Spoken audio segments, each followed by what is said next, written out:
Hello, and thank you for joining us for today's broadcast. This broadcast is a product of Shry Media, LLC. Unauthorized use, sale, or redistribution of this media in any form is strictly prohibited without the express written consent of Shry Media. Radio and television mediums are encouraged to reach out. Thank you for tuning in. Enjoy the game.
We are champions of the character.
Good evening. Thank you so much for being along for the ride here with us at Stockbridge High School, where excitement is in the air. It's homecoming. Celebrations in full swing. A gripping face-off looms for the Trojans and the Panthers on the Midwest Sports Network. I'm Gabriel Shry. Tonight I'll bring you all of the action between these two great programs. The Stockbridge Panthers, who are 2-5 on the season, are playing host to the Whitmore Lake Trojans, who are also 2-5 on the season. We'll talk nuts and bolts in a bit, but first some housekeeping. It's great to see the community out in full force here in small town America. Everyone's fired up, ready for kickoff, and we are as well here at MWSN. Quick introduction to me. If you don't know, I'm Gabriel Shry. I've been announcing for 10 years now, class of 2013, alum of Stockbridge High School, and I'll do my best to deliver all of you a fully professional and unbiased product tonight, because I think it's a lot more fun that way. I'll have more Stockbridge Panthers and Whitmore Lake Trojans football as part of our pregame coverage in just a few moments here on the Midwest Sports Network. In life, things aren't scripted. If you're an athlete, we need people like you and translate those skills to officiating. You can get a lot out of it. It happens in every town, in every game. We never have a perfect game, but the rewards always outweigh the negativities.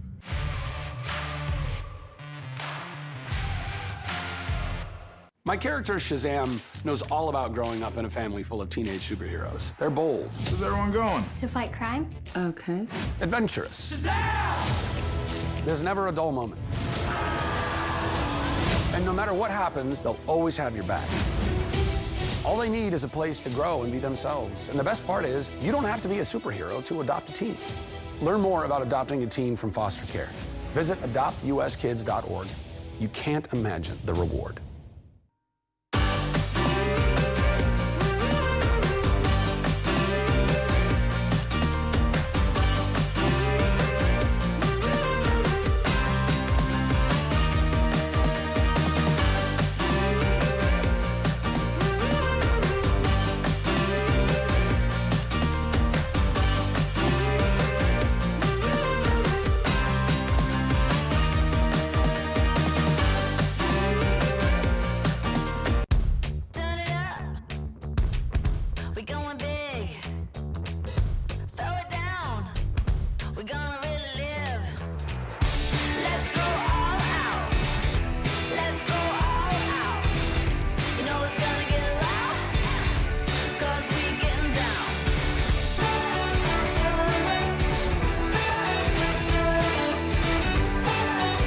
Your vacation is now playing in Tennessee.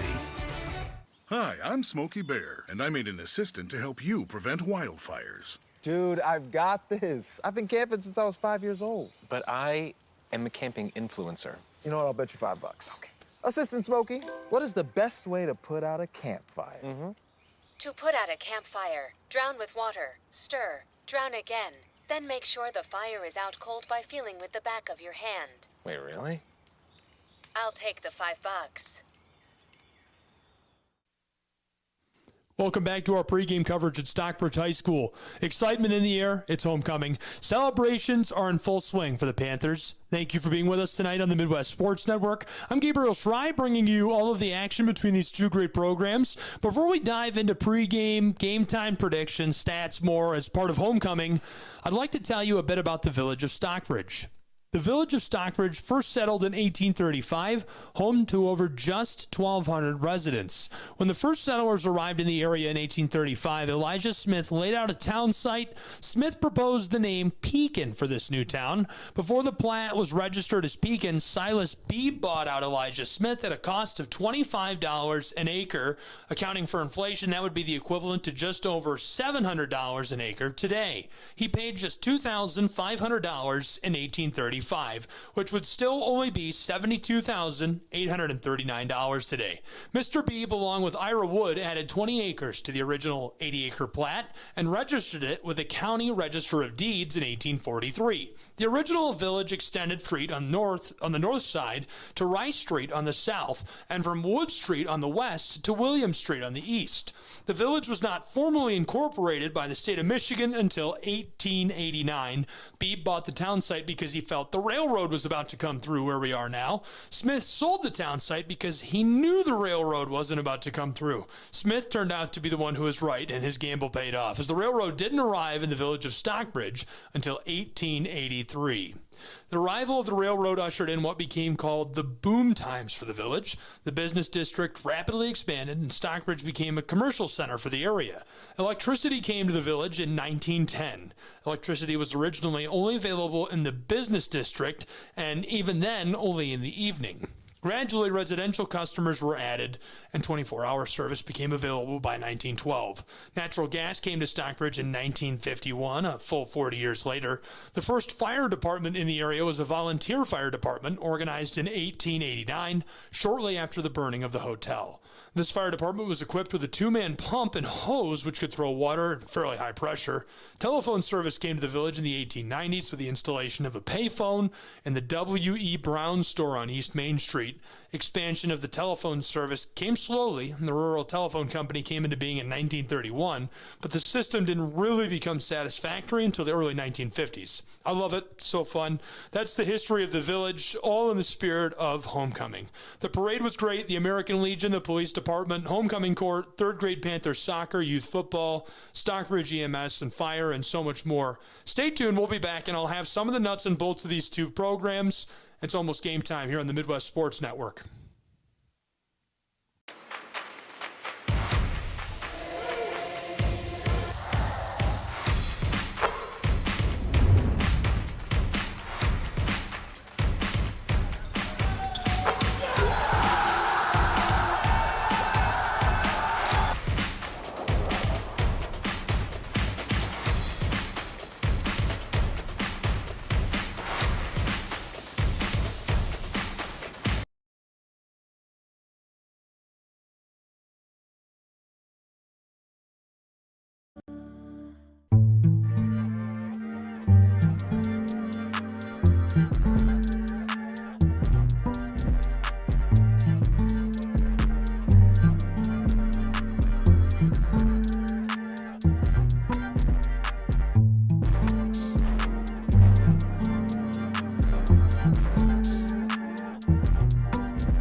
back into our pregame coverage here at Stockbridge High. Excitement in the air. It's homecoming.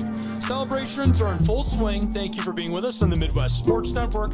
I'm Gabriel Schrei. I'll bring you all of the action tonight. The Panthers are 2-5 on the season. They're playing host to the Whitmore Lake Trojans, who are also 2-5 on the season. Both teams on a quest for redemption and a dash of end-season momentum. This is a moment where both teams can potentially redefine everything they've done this year. Let's delve a bit into the journey of the Stockbridge High Panthers, a team that, despite facing challenges, has shimmered and shined with instances of sheer brilliance, particularly in offensive play. Senior quarterback Jalen Rogozinski has been a linchpin of the team. He's created a stellar performance, completed 101 of 189 pass attempts, amassed a total of 1,370 yards through the air, and launched 15 touchdown passes for SHS. Helping him out, Drew Robinson, another very seasoned veteran player. He's left an indelible mark on the field with his rushing and receiving, a true classic athlete, and his performances have not just been numerically impressive, but he's also shown off his grit and skill all around on the gridiron. The young Zach Rogozinski has illuminated the path for the future of the Panthers on offense, ensuring the spark of the team's offensive game remains bright. As we glance over at the Whitmore Lake Trojans, a team similarly navigating through the waves of their season, their defensive record speaks of challenges faced. The Trojans' recent victory against Lutherans, it bears a testament to their potential to unleash a storm of offensive prowess when their strategies fall seamlessly into place. Intriguingly, the historical data sketches a canvas of balanced comparison between Stockbridge and Whitmore. Each team has been 2-2 in the all-time series between these two high schools, so it really weaves a tale of whoever wins this will become the all-time leader in this series with a record of 3-2. Amidst the cheer of homecoming, you can imagine your home field advantage during a game like this. Stockbridge surely aims to sail through the night, potentially focusing on Rogozinski's arm strength and strategic connections with formidable receivers like Robinson. Whitmore Lake, on the other end, is going to fortify their defense and attempt to weave a web to entangle Stockbridge's potent offensive plays. They'll have to maximize on their offensive chances as well when they get down the field. And really, I think a big key factor tonight, something that I've been watching all day, is the weather. If it rains, Stockbridge, who's a pass-heavy offense, might struggle to move the ball against the Trojans, who are all about pound and ground, old-fashioned bunch set. The story of the United States has been written for centuries. Penned by millions of authors, written in every language, from every perspective. With every chapter as unique as our people and our land. Our story is one made up of many. Find yours in the USA.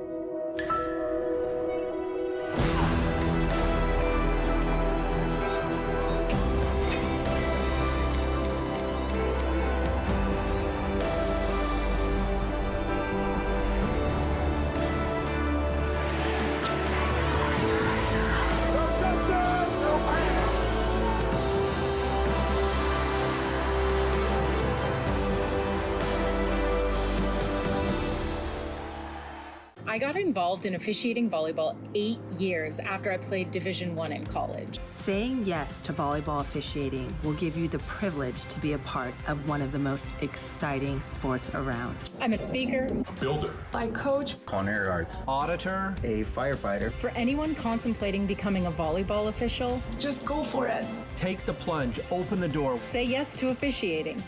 Learn more about how to get involved at Say Yes to Officiate. To officiating.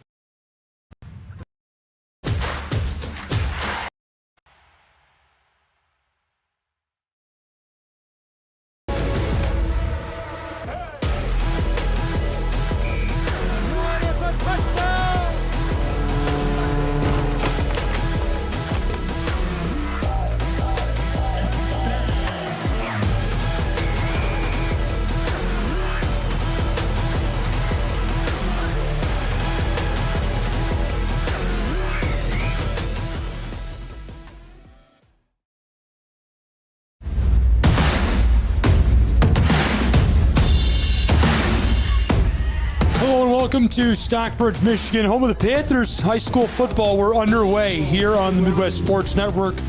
Select radio partners, I'm Gabriel Schrei. Thanks for being with us tonight for the Panthers homecoming. We're excited to have you along with us, wherever you may be tuned in, and excited to see this great matchup between two great programs here in the state of Michigan.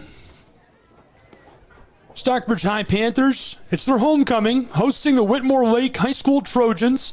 Both are 2-5 in a regular season MHSAA matchup.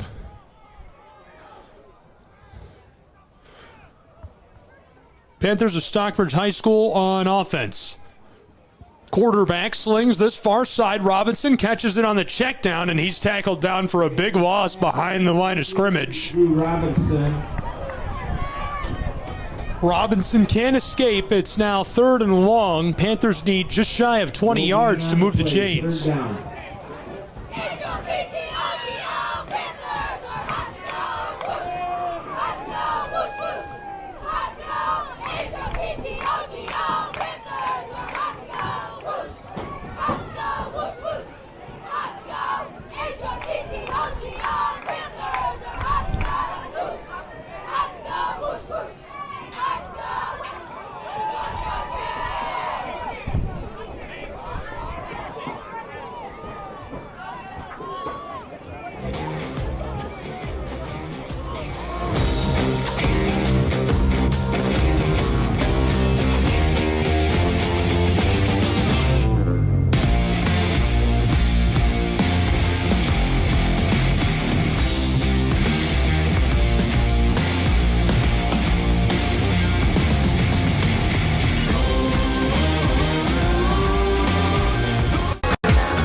Get the message of your company here.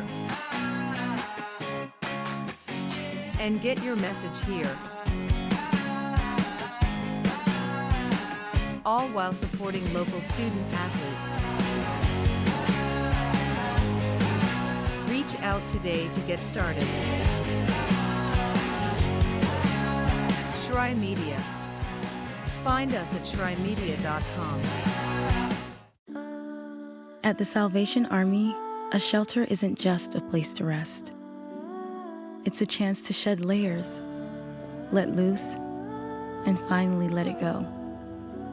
With your gift, a warm bed is just the beginning. It's the first night of a new day. When our homeless neighbors feel safe enough to close their eyes, they can see the way forward.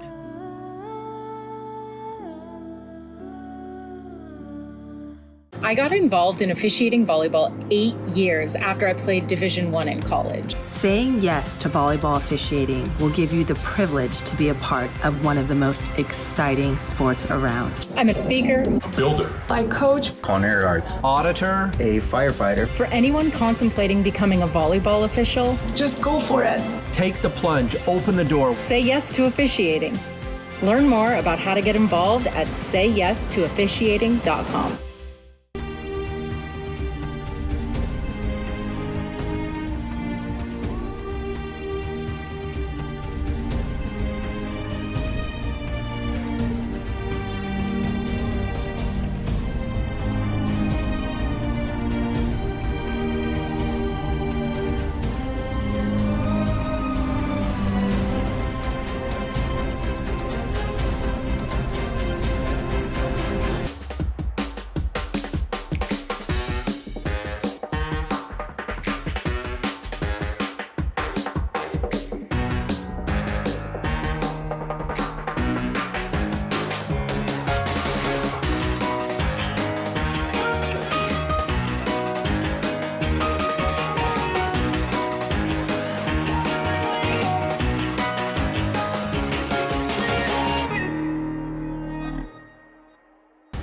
At the U.S. Center for Safe Sport, we see champions everywhere we look. In every sport, on every court, we're building a foundation to ensure all athletes are safe, supported, and strengthened. At the U.S. Center for Safe Sport, ending abuse is not just our job. It's our promise.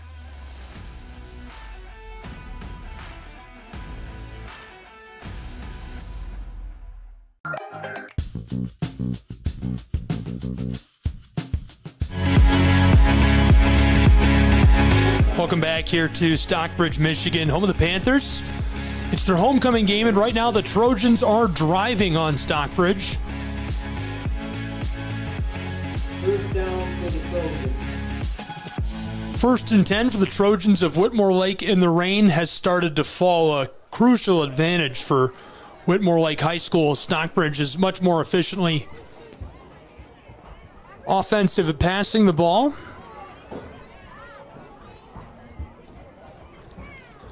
Offense of Whitmore from the very center of the field, driving left to right on your radio dial. Here's the snap, give left side to Fox. Fox with the dive play between the left tackle and guard and gets 6 yards on 1st and 10. Great gain by the junior, using that 6'2" frame, gets up inside and pushes his way forward. Fox, the most efficient runner on the roster for Whitmore Lake. This season so far, nearing 1,000 yards, so eclipse that number for sure tonight. Yards in a game and touchdowns in a game earlier this season. 2nd and a long 6 in the rain for Whitmore Lake. Here's the snap, faking the give. It goes right up the gut. A nice gain again for Whitmore, about 5 yards, and it'll make it 3rd and very short. Handoff went to Dylan Kramer.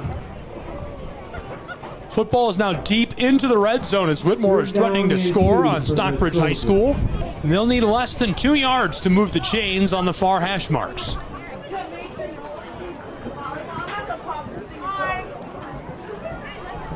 Quarterback under center, looks both ways. 3 tailbacks behind him, gives it off right up the gut. Great dive play left side and tackled down on the back end by the defensive backs of Stockbridge High School. That's Caden Bradburn, the sophomore. 389 rush yards this season. He's already scored 1 touchdown, nearly had his 2nd of the year as he was plowing towards the end zone. It's 1st and goal for the Trojans, and here comes their offense. On the far hash marks, working left to right. Nate Fraga, the senior quarterback. From the huddle, he's under center. Running through his cadence, glances both ways. Here's the snap, given off. Bradburn dives for the end zone. Looks like he comes up just short, and it'll be 2nd and goal for Whitmore Lake. Nearly punched that in as the rain has really started to fall here in Stockbridge on homecoming. 2nd and goal now. Whitmore Lake's offense back to the line of scrimmage. Threatening to find the end zone in a short yardage situation. Fraga from under center. There's the give to the right side. Diving for the end zone, and he pushes his way in. Touchdown, Whitmore Lake Trojans. Whitmore Lake High School scores first on the homecoming game of the Stockbridge Panthers at 6-0 inside of Boyd Stadium. 3 minutes, 20 seconds left in the first quarter. And now for the point after try, Whitmore Lake's offense stays on the field. Great score here in the opening minutes of this game. Whitmore Lake looking to come in, shock Stockbridge, spoil homecoming. They're going to go for 2. Fraga running through his cadence. Quarterback looks both ways. Here's the give. Left side. Tailback pinballs off one defender. Twist his way into the end zone, and it's 8-0 Whitmore Lake High School. Which makes the Trojans lead 8-0. The Trojans lead 8-0 here with 3:20 left in the first quarter. We'll take a break and be back with more high school football in just a moment.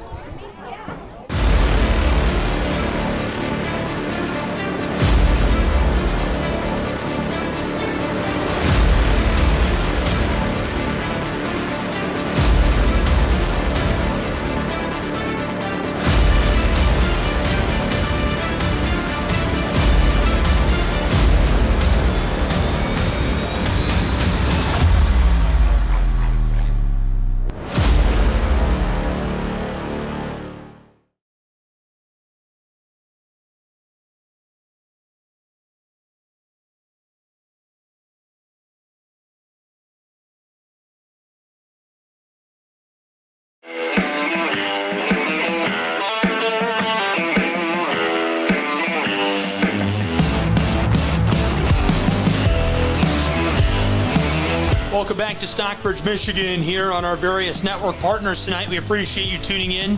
Homecoming game of the Panthers. Whitmore Lake's Trojans looking to play spoiler, and so far successful in doing so as the rain has started to fall. Donovan Fox with a short yardage rushing touchdown. Punching it in with 3:20 left in the first quarter. Now the Panthers will get the football back off the kickoff. Fox scored his 17th touchdown of the season with that. Here's a squib kick to the far side of the field. Panthers fall onto the ball just over their own 40-yard line. So they'll start on the far hash marks and drive from right to left on your radio dial offensively. Stockbridge's offense has been very proficient this season. They've had a lot of success. They're going to look to continue that tonight.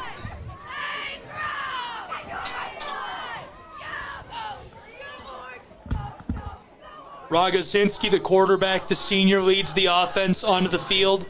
And they're more likely to run the ball here in the rain. His younger brother, Zach Rogozinski, entering this week, 84 carries, 388 yards rushing the ball, 3 rushing touchdowns.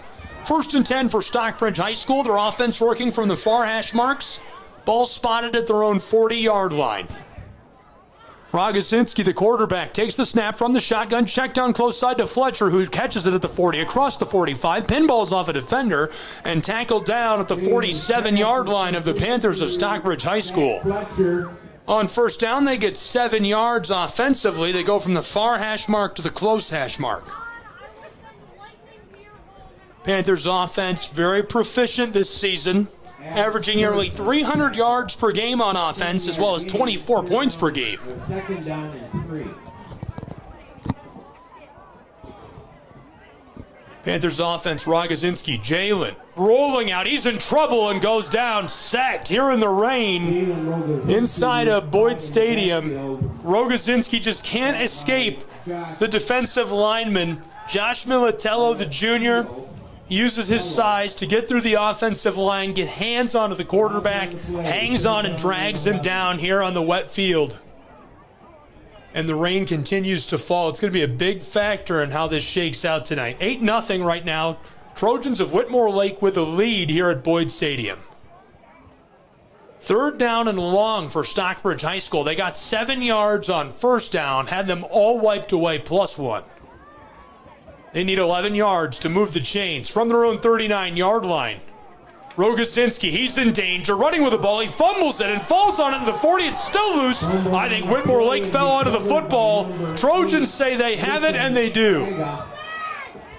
What a recovery by Nate Fraga, the quarterback, in the right place at the right time. 42-yard line. Two-way player, a great athlete for Whitmore Lake. He sees the ball rolling on the turf, falls on it, gets it back. 1st and 10, Whitmore Lake High School from the 42-yard line on the close hash mark of Stockbridge. They'll drive left to right on your radio dial. Fraga stays on the field to lead the offense. This offense has been so proficient, and all of the Pistons running this engine, they wear the number 2. It's the junior Donovan Fox. He has been very proficient this season. He'll look to continue that success tonight and already has 1 touchdown.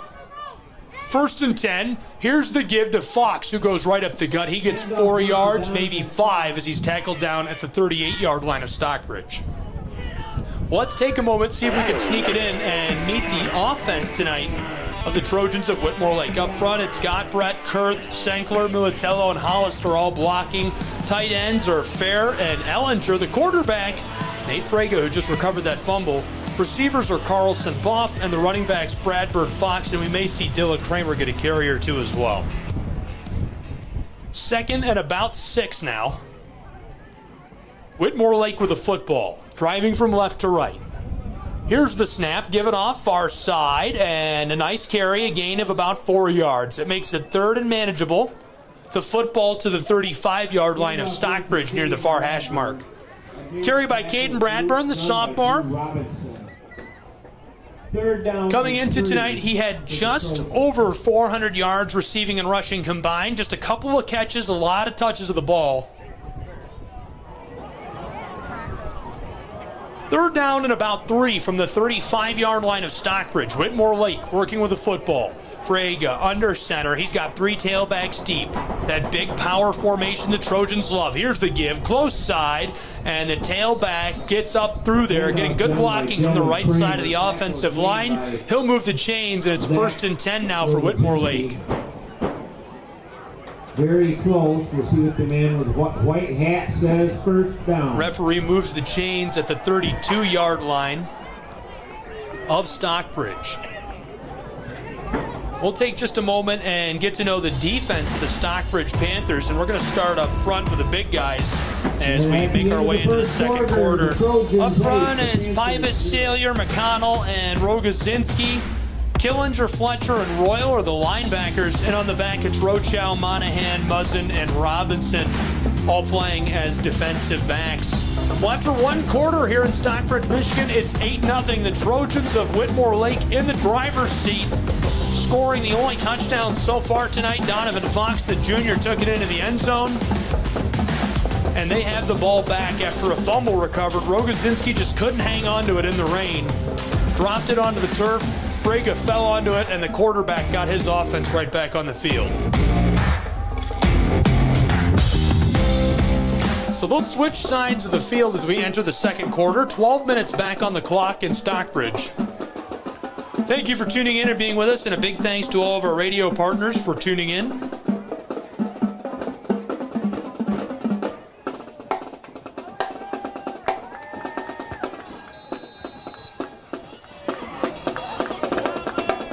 Stockbridge High School pep band playing here. It's actually just 2 drummers you're hearing. Here's the offense of the Trojans. Near the center of the field, driving from right to left to open quarter 2, it's Fraga. The quarterback from under center takes the snap, double fake, gives it off. Big man running through linebackers and tackled down on the back by the defensive back. A great carry right there by Dylan Kramer, the sophomore. That puts him over 100 yards rushing the ball on the season. Tackle made by Josiah Muzzin, the junior. 1st and 10 now from the center of the field for Whitmore Lake. The football down to the 32-yard line, or from the 32-yard line to the 20-yard line of Stockbridge, threatening the red zone.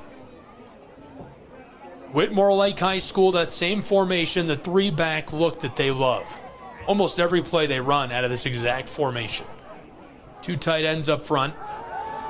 Frega's in trouble, tosses it away, caught on the far sideline. Now, I thought that would go incomplete. It's a great toss and catch. Donovan Fox gets a hold of the football, and it picks up maybe 8 yards. Now it'll be 2nd and short for Whitmore Lake as the rain continues to fall in Stockbridge, Michigan.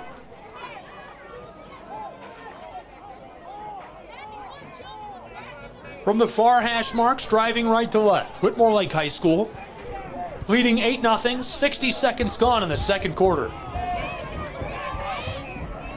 From under center, Frega gives it off, trying to barrel his way up inside and knife his way forward for a first down. A nice little gain, but not a lot doing for Caden Bradburn. Followed the left guard. He was able to carve out some space for him and get him down to the 12. It doesn't quite look like the line to gain. We'll see what the referee says.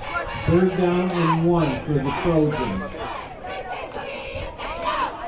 They're going to let him stay there. It's 3rd and 1 now for Whitmore Lake High School. 10 minutes, 20 seconds left in the first half. Trojans driving, threatening to score. They lead 8-0. Frega running through his cadence, looking far side.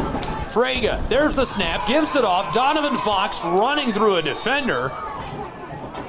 Tackled down by Killinger after a gain of about 6 yards. That'll move the chains and make it 1st and goal on the 8-yard line of Stockbridge High School. Well, definitely one of the players to watch tonight. Gary Killinger has been very special this season for Stockbridge. Killinger, the senior, 79 total tackles entering this week, 6 tackles for loss, a sack. He's even broken up a bunch of passes. The nephew of head coach Jeremy Killinger.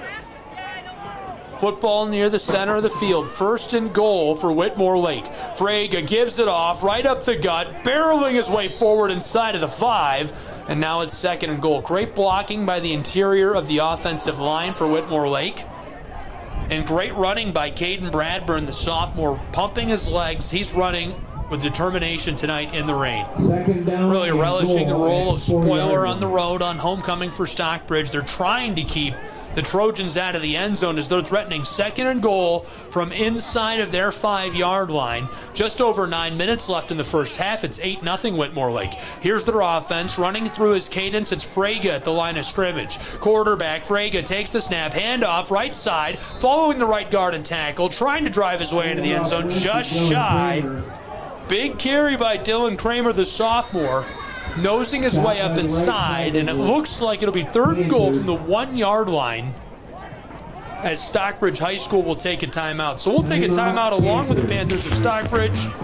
Be back with more high school football in just a moment. Thank you for tuning in.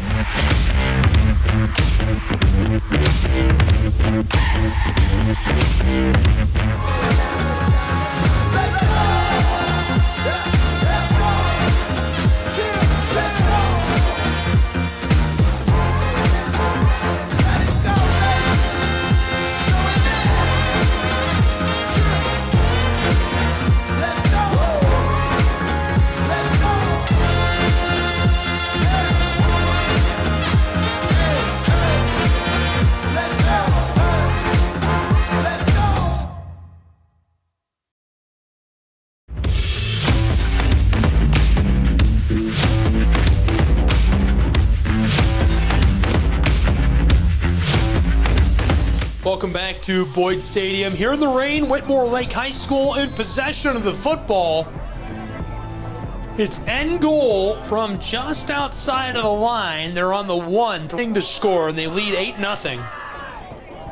9 minutes left in this first half. Quarterback Frega at the line. He'll bend down, begin his cadence. Offense is set. 3 tailbacks behind him. Here's the snap. Gives it off on the far side. I don't think he made it. Great carry by Dylan Kramer, but the defense reads that perfectly, crashing down on that side of the line, and the offensive line just can't hold the big guys back. McConnell, Rogozinski get some penetration, some help from Zach Fletcher and Killinger. They're able to hold him at the line. So now it'll be 4th and goal, and it's decision time for the Trojans of Whitmore Lake. It looks like they're going to go for it. Whitmore Lake High School from inside of the 5. It's 4th and goal. And a timeout taken now by the Trojans of Whitmore Lake. Both teams go to the sideline. They'll get together, talk this over. Whitmore Lake's offense, they've scored 156 total points this season. 54 of them came in one game against Lutheran. They averaged 22.3 points per game. That was a massive performance against Lutheran and really a bright spot on their schedule. Opened the season with a loss, 42-6 to Manchester, lost to Clarenceville, Edison Academy, Perry. Bested Lutheran, 54-31. Traveled to Lutheran Northwest and beat them 32-14. A loss last week to Parkway Christian. And now here on the homecoming night of Stockbridge High School, trying to play spoiler against the Panthers. We'll see if they can do it. It's 4th and goal. The Trojans lead 8-0. They're looking to extend that lead right here. From the 1-yard line, here's the offense of Whitmore Lake. The football is fumbled. Frege falls onto it, trying to keep it. And that'll be a turnover either way. Either a turnover on downs or Stockbridge will come up with a football. Panthers will take over from deep inside of their own territory, inside of the 5. They'll drive from left to right on your radio dial. That's a big come up for Stockbridge. Not a terrible spot for them, but they've struggled defensively compared to how well they've done on offense. So they have to be feeling good about getting that stop, about getting the turnover, however it may have come to them in an end goal situation on homecoming, already trailing 8-0. 8 minutes left in the first half. Stockbridge with a football, driving left to right. Here comes the offense of the Panthers, led onto the field by Rogozinski. We'll meet the offense here as we get into this drive in just a moment. I can't believe we made it this far into the game and we haven't taken a moment to meet the offense. I apologize for that. Rogozinski shouting out, calling for a block. He's going to keep it. Rolling to the close side along the hash marks. Now across the 10-yard line and trucks a defender as he reaches to the 15. A big carry by Rogozinski, who gets 13 yards. 1st and 10, Stockbridge High School. 8 minutes left in the first half. And they're trailing 8-0 to the Trojans of Whitmore Lake.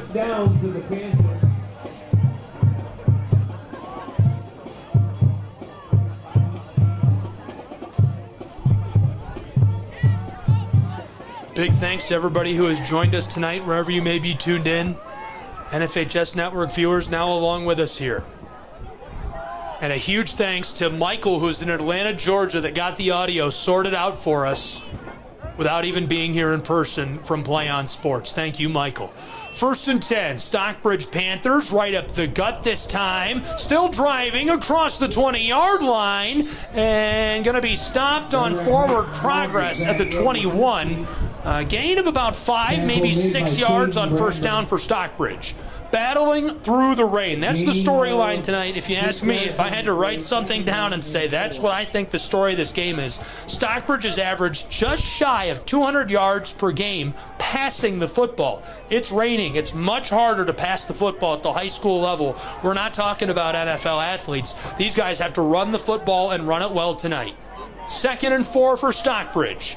2 receivers split out wide, 1 on either side, 2 tailbacks alongside the signal caller. High snap, Rogozinski goes up and gets it and tackled down as he can't get past the line of scrimmage. And excuse me, that's Drew Robinson who took the snap. Robinson, now it's 3rd and about 7. 6 minutes, 30 seconds left here to go in the first half.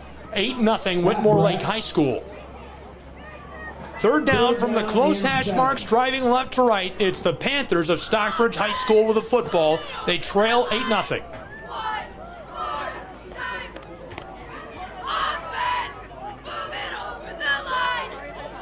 Three out wide, 2 on the far side, 1 on the close side. Robinson for the direct snap. Snaps a bit high. He slings this to the far side. Caught here by Fletcher, who throws a stiff arm. Trucks his way through a trio of defenders over the sideline. A gain of 12 yards, and that'll move the chains. 1st and 10, Stockbridge High School. Well, great coverage by the Trojans, but Fletcher's just too big to be tackled down on the run, and it takes a moment to slow him up and drive him out of play. Great play design.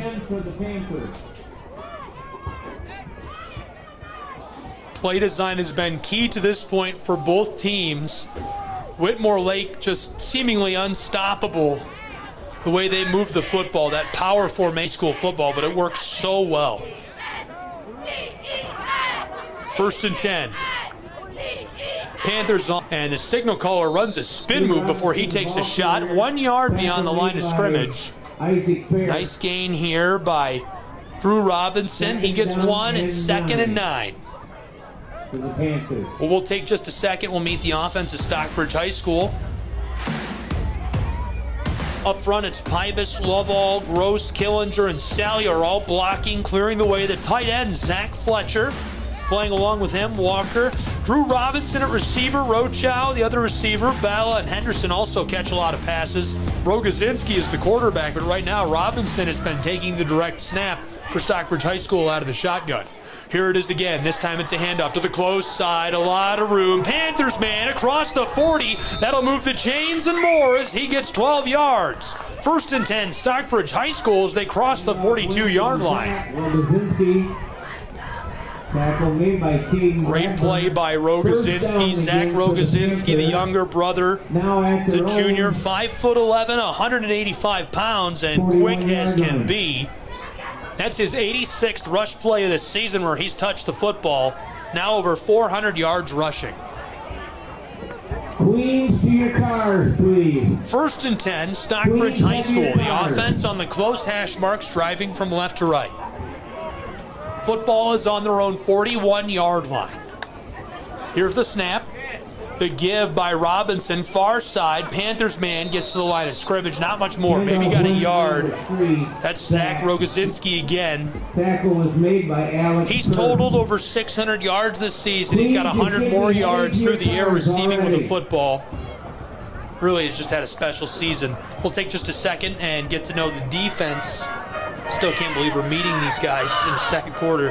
Hate that for us. We're going to meet the D like high school. It's Kramer, Gott, Brett Hollister, Mulatto up front, the big guys. Fair and Kurth, the linebackers. Bradburn, Fox, Goodwin, and Fraga, the defensive backs. 2nd and 8 now for Stockbridge High School. Their offense.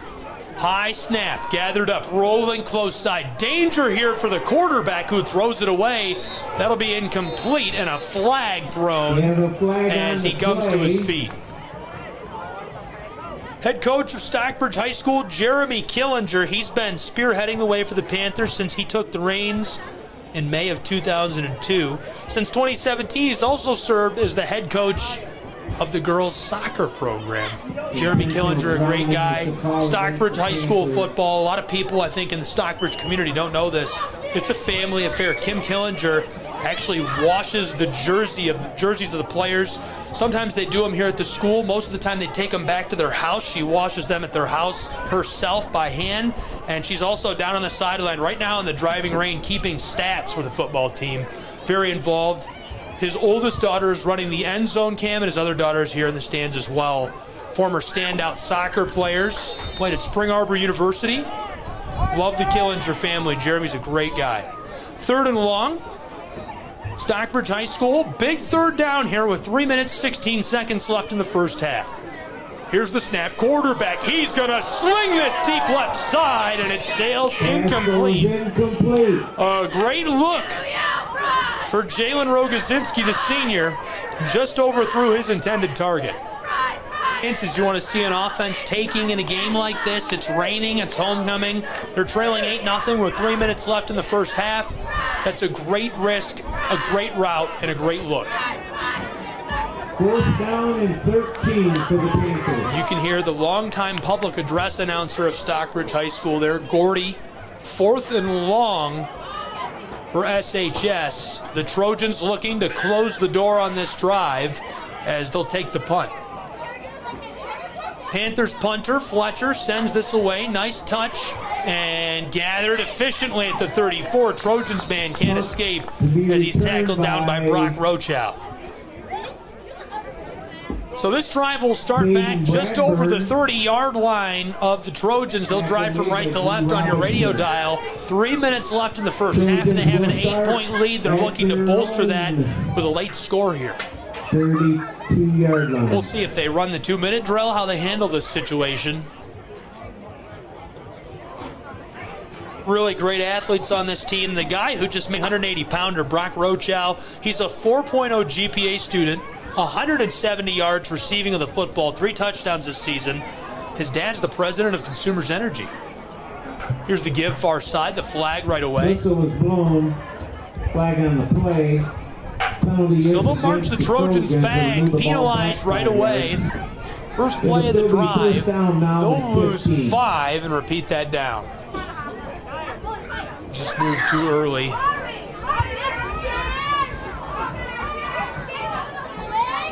Trojans offense, they've generated 8 points, 3 minutes left in the first half.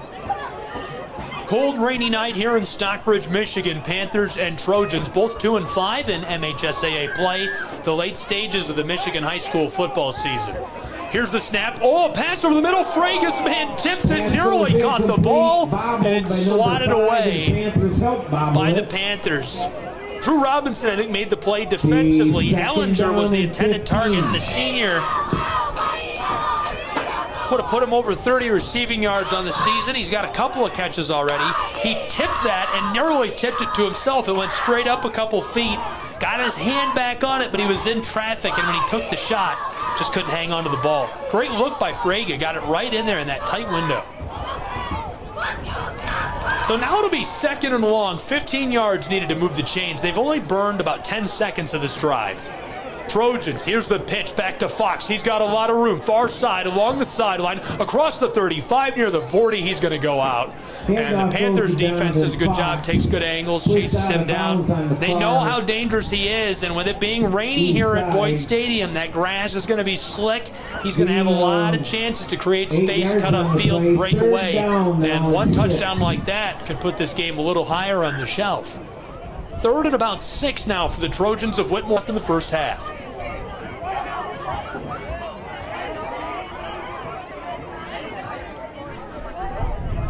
Donovan Fox, who had that last carry, he rushed for 336 yards, 6 touchdowns in 1 game earlier this season.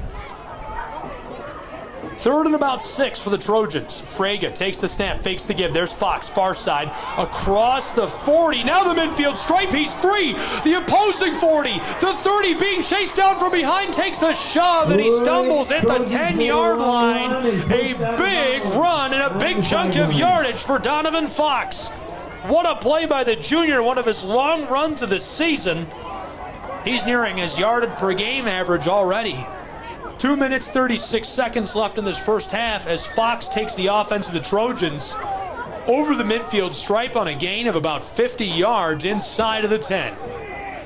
It'll be 1st and goal for Whitmore Lake High School, looking to extend their lead to 2 scores. 2 minutes, 25 seconds, and the clock winding. Same formation for Frege and the Trojans. Defense to the Panthers crowding the line of scrimmage. Frege fakes the give to the far side. Here's Fox, close side.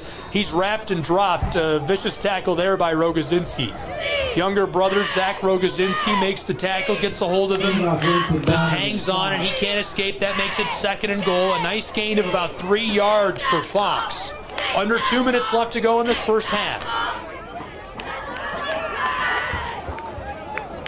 Fox and the Trojans back to the line of scrimmage, and a timeout taken down on the grass by head coach of the Trojans of Whitmore Lake High School. We won't take a break. We'll keep it right here.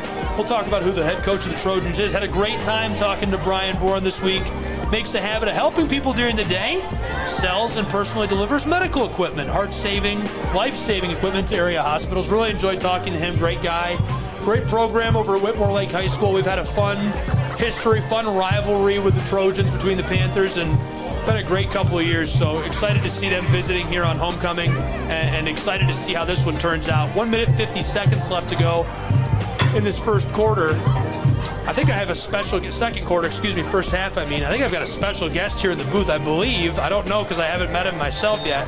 This is the new superintendent of Stockbridge Community Schools. Did I get that right? Yes, you got that right. Well, pleasure to meet you. I'm Brian Fry. Nice to meet you. I'm 2013 alum. Excited to be back and love everything you guys have changed and done with the school during my absence. It's beautiful. The building looks fantastic. Yeah, it's exciting to have those facilities for kids. And I've heard about some of the facilities inside as well, obviously, but I haven't seen them myself, and I'm excited to talk about that, but hold that thought while we finish up this drive. Absolutely. Second and goal for the Trojans of Whitmore Lake High School. Frege under center. He's got 3 tailbacks behind him. Fakes the give. Wants to throw far side. Wide open in the corner of the end zone. Touchdown, Whitmore Lake High School. Parker Ellinger, the senior. A perfect route. His second receiving touchdown of the season. And he's got 36 yards receiving after that catch. Great fake. Not looking for it at all. The Panthers watch film this week and they see Whitmore Lake runs the football 95% of the time. You're not going to be watching for a pass in that situation, especially in the rain. So it's 14-0 Trojans of Whitmore Lake here inside of Boyd Stadium. Now for the 2-point conversion. 1:46 left in this first half. Trojans for the 2-point conversion. Frege looking to the sideline. Frege takes the snap. Here's the give, far side, and free to the end zone. Uncontested, took a great angle. Dylan Kramer, the sophomore, bounces it outside, and that makes it 16-0 in Boyd Stadium on the homecoming of the Panthers.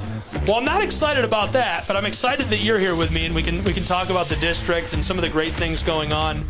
I only see so much. I live out of state, so it's hard to keep up, but I follow Stockbridge Community News and try to keep up with all the improvements you guys have made. Can you tell me about some of the things that might have changed just in the last few years since you've been here? Well, have you been here since I've been here? The new addition there on the high school, that was just a few years before me. I did see, I've seen it. I've been inside once. They had just added the weight room, and I did see the labs. The labs are awesome. Yes, they are. Yes, they are. The FFA program is really going gangbusters now. I think they have 50-plus kids in that program. Wow. So I saw them on the float this evening. So they do a broiler contest, and they have layers donating eggs throughout the community. Every once in a while we see some of the vegetables and things they grow in the cafeteria. So it's exciting to have them doing those things. There's opportunities in so many areas. We have a young man doing an internship with NASA. Wow. So, Mr. Gruber. And so it's just excited to have these opportunities for kids, and they're all over the place. We spent some time with the cross-country team bringing the football in from Whitmore Lake today, and so they were down with the kids. And we have kickoff. I think that's one of my favorite traditions. Oh no, the football's still alive. The Panthers scoop it up at the 45. No whistle sounds. He's gone. Fletcher to the house. Awesome. Touchdown, Stockbridge High School with 99 seconds left in the first half. He jogs 50 yards to the end zone for the score. Wow, I did not see that coming at all. Trying to kick the onside kick, and it didn't go 10 yards, so Zach Fletcher picks it up and takes it into the end zone. Well, that was awesome. I was looking away. I didn't think we were going to see anything right there. I could just say, here's the kickoff, Everybody was staying away from the ball, and Zach looked at it, picked it up, and headed to the end zone and outran everybody. That was awesome. Great heads-up play. That's great coaching, and that's great fundamentals. If you don't hear the whistle, keep playing football. That's exactly what he did.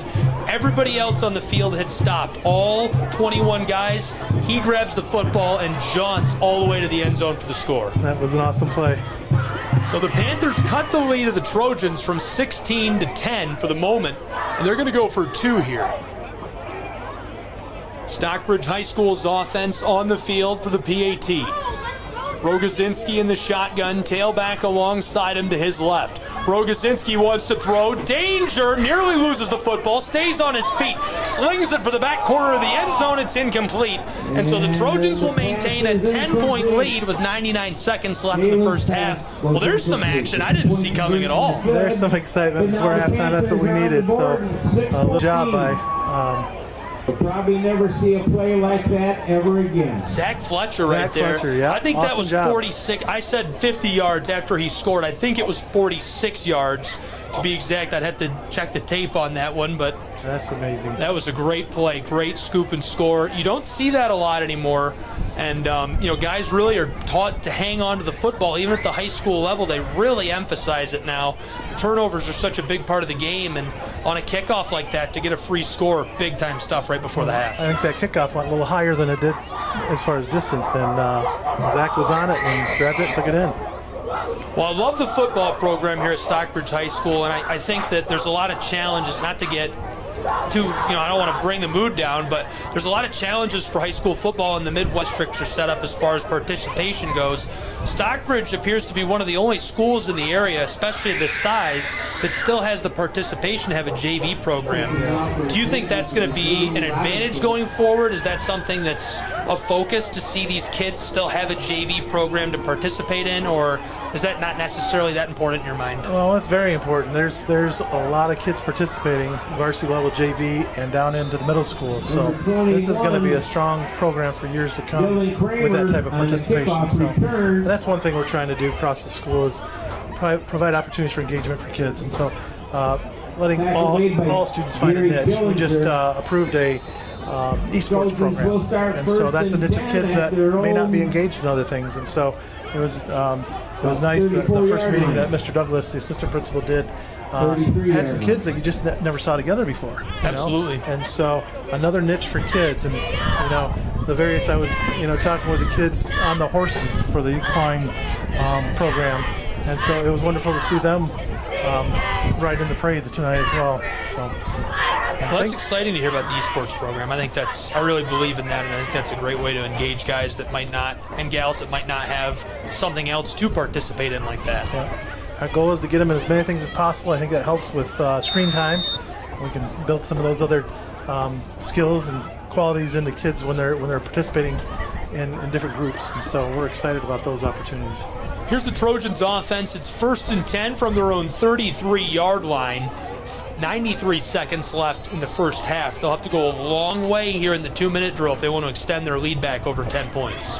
16-6 for the moment. Here's the give right up the gut between the left guard and left tackle. Nowhere to go. Carried by Caden Bradburn, the sophomore, gets maybe a yard, makes it 2nd and 9. Well, I know you've got so much in the fire, but for somebody who's in from out of town that's excited about what you guys are working on and see the impair that's exciting from an educational standpoint, what are you developing next for the district that you're excited about? So the best thing we have going right now is the fact that our attention, the majority of our attention is going towards that. With a few years past that we've had, being distracted by all these other things of how to have kids in school and how to keep school safe, it takes your attention away from those things. So that school improvement plan that we have with those 4 goals is the right work to be doing. And so we're excited about that. It's challenging. There's a lot of work to be done. And so, but I see the results because of that. And when it comes to activities like this football game tonight, this is what gets kids engaged, gets them wanting to come to school. And so if we can engage them that way, then we can help them get the skills so that they're productive after they leave high school. I can 100% attest that football made me want to come to school. Absolutely. 2nd and 9. Trojans to the far side. A great fake to Fox. Big man on the carry and goes for a jaunt here. Maybe 10, 12 yards on the carry for Dylan Kramer, but a flag in the zip code of holding. The referee signals for that right away. Whitmore Lake has that yardage wiped away. 10-yard penalty with 1:14 left in the first half and a 16-6 game with the Trojans lead. Their offense kind of stymied here. Lets us keep chatting though, so I kind of like that. I'm excited to hear that. I've kept a vague eye, like I said. I'm not reading everything you put out, but I keep an eye on it. And to hear that you're excited about the plan, that excites me as alumni, and I love to see the school district doing so well. Yes, we're doing the right work and the right focus. Our staff is working tremendously hard. We had a professional development Wednesday afternoon, and getting all of our staff together, working on these 4 goals is just incredible to see the work that they're doing. And so we're going to see great things. We got plans for further parent engagement, because that's something we really let go of, with COVID, and said, we're not going to have you in. We're going to make much more effort to get our parents engaged in the process. Concept of a parent university just came up this last week, and we have some staff members that are very motivated to provide opportunities for growth for parents, and help them with the process with their student learning, their children's learning here. So I'm excited. There's just so many initiatives, and these 4 groups, we call them pit crews, Panther instruction teams, and so all of our staff meet on the same day and work together on these goals, these 4 goals. So it's pretty awesome. It is cool. Is it more challenging for you? So everyone knows it's second and very long, about 21, 22 yards for the Trojans. 72 seconds left in the first half. They're coming out of the huddle. Is it challenging for you as the leader of the district? You know, you come into the district and it's already rated so highly. You guys are way into the top third of schools in the state of Michigan, even in comparison with some of the largest schools, some of the private schools, way high in the rankings. Is it more difficult to try and build on success when the school district's already so good, or is it easier for you? Well, it's all about your team, your staff, and we got some excellent staff members that provide those opportunities for kids, or provide that instruction for kids. And as I said, the team that's working together, we have a theme. It's grit, growing, rowing, and aspiring together. Oh, I like that. So we felt like over the last few years, everybody was in a small canoe going a different direction, and now we feel like we're in a big crew boat and rowing fast down the river. And so that's new this year, but it's clicking. It's getting there, and we got to develop habits over time. But our staff's been doing great things, but they're working very hard. We want to get that together, so we're all doing it together, and we'll go farther and faster. That makes sense. Kind of eliminate some of the double work, right, so to speak. So on 3rd and long, nowhere to go for the running back as he goes to the far side for the Trojans. Tackled down near the line of scrimmage, and that should run out the clock on this first half of play and send us to the halftime break. Well, I'm excited to see the halftime ceremony and see everybody out here for homecoming. Any final thoughts before we go to the break? No, it's just exciting to see the kids in their fancy outfits and everything, and I'm glad the rain's held off for the most part. Got a little bit of sprinkles first quarter and out there, but I'm thankful it's not pouring down on these girls with their nice dresses. And how can folks stay engaged in the district for you? You know, what's the best way? Is there a newsletter, or should they come out to a meeting? They're in the paper. You know, we're contemplating looking at a bond next year, and so there'll be invites coming out to get input for that. We have a health center that we're putting together that we have fully funded for the construction of it, and so parents and the community members will have opportunities to engage in those processes. That we're going to have meetings probably monthly over the next year and a half on those topics. But that parent university is going to be another thing to look forward to. That's a concept at this point, but we have some motivated people to do that, and that goes back to that goal of engaging parents, a strategy within the one goal. So that is our effort. I love it. I love to hear it. 16-6, the halftime break. Homecoming activities coming up in just a moment. We'll take a break and be back with more.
Get the message of your company here. And get your message here. All while supporting local student athletes. Reach out today to get started. Shry Media. Find us at shrymedia.com. At the Salvation Army, a shelter isn't just a place to rest. It's a chance to shed layers, let loose, and finally let it go. With your gift, a warm bed is just the beginning. It's the first night of a new day. When our homeless neighbors feel safe enough to close their eyes, they can see the way forward.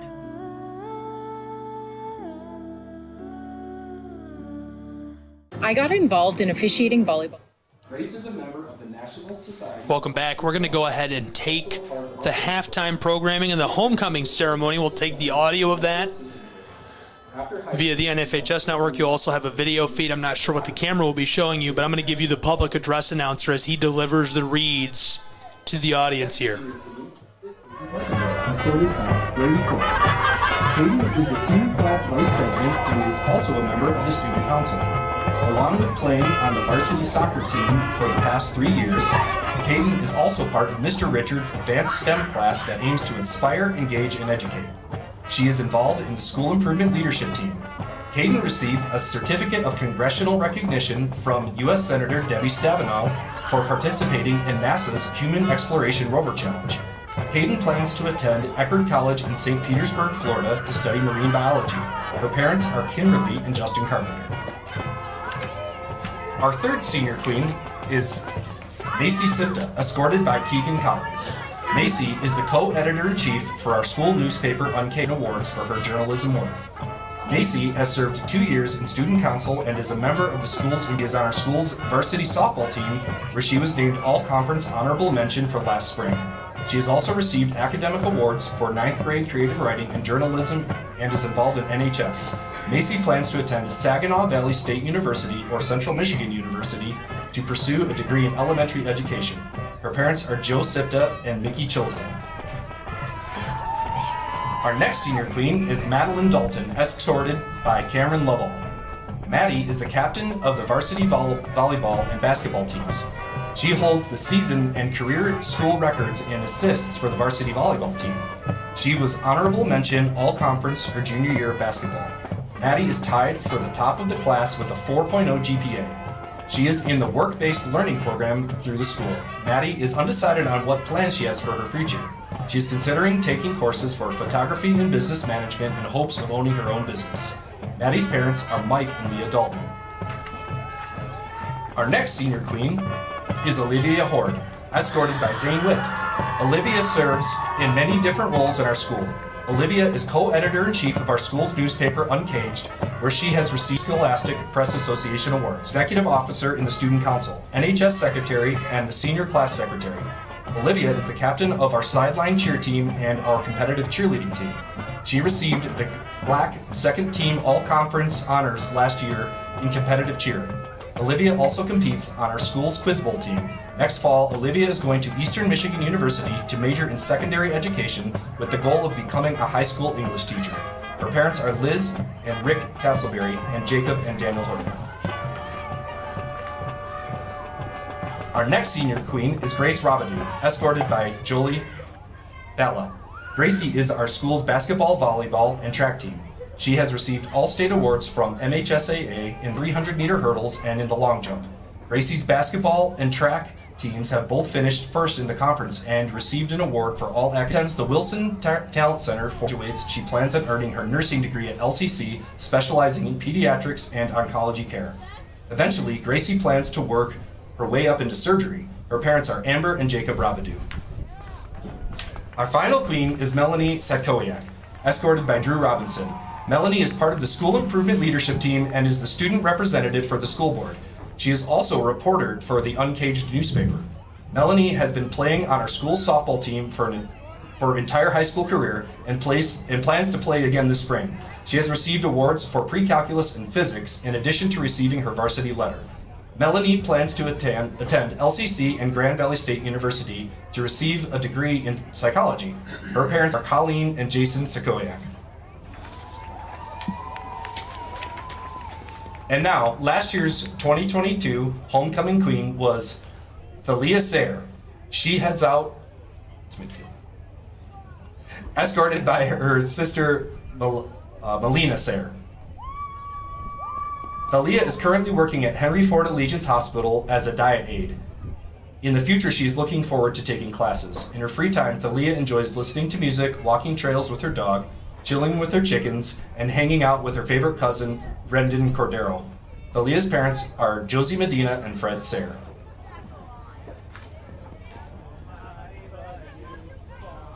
The homecoming class float judging took place earlier today.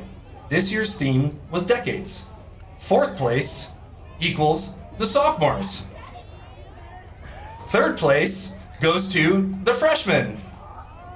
Second place, the juniors, and first place goes to the seniors. The overall Spirit Week dress competition for this year was between first hour classrooms. The top classroom for the junior high was for Mrs. Avis's room. The middle school also did a door decorating contest. The winning classroom was Mrs. Dyer's room. The top Spirit Week dress classroom for the senior high was Mrs. Strickland's first hour AP class. And now the moment we have all been waiting for. Voting for Senior Queen took place 3 weeks ago. The results are in. This year's 2023 Stockbridge Homecoming Queen is Olivia Horde.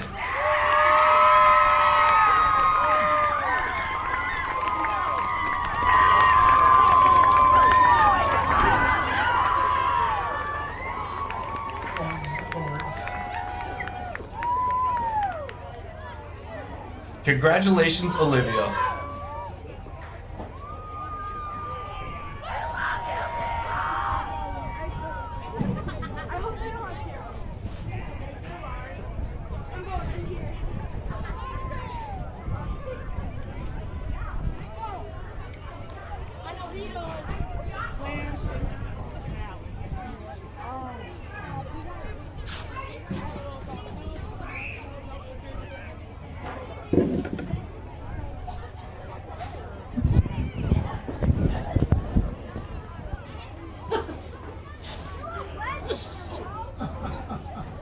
Sorry.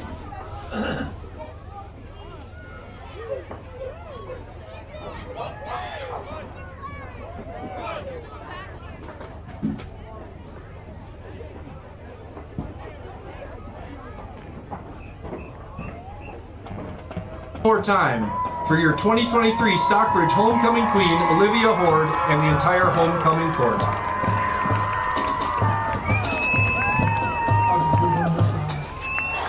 Roger Sager asked me. Well, there you have it, the homecoming ceremonies at the halftime break of the homecoming football. Dress announcer stepping in, delivering the winners, and everyone's very happy. Beautiful moment. We appreciate you being with us tonight on our simulcast. We're streaming live to like 9 places. Thanks to the NFHS network coming in clutch. All we had to do was turn it off and on again. Remember that next time your computer doesn't work. Just turn the whole thing off and then turn it back on again and it'll work. That always works. We'll take a break here on our simulcast tonight and be back with more prep football in just a bit. Don't go anywhere.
Get the message of your company here.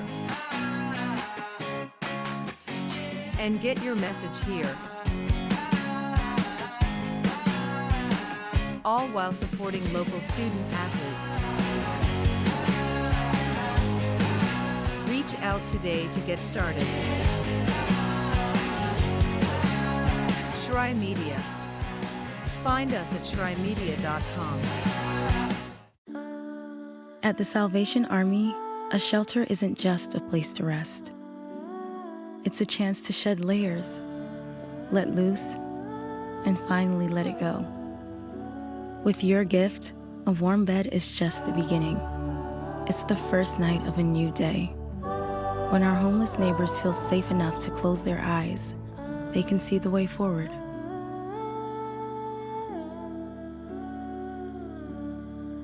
I got involved in officiating volleyball 8 years after I played Division I in college. Saying yes to volleyball officiating will give you the privilege to be a part of one of the most exciting sports around. I'm a speaker, Builder. I coach. Culinary arts. Auditor. A firefighter. For anyone contemplating becoming a volleyball official, just go for it. Take the plunge. Open the door. Say yes to officiating. Learn more about how to get involved at sayyes2officiating.com.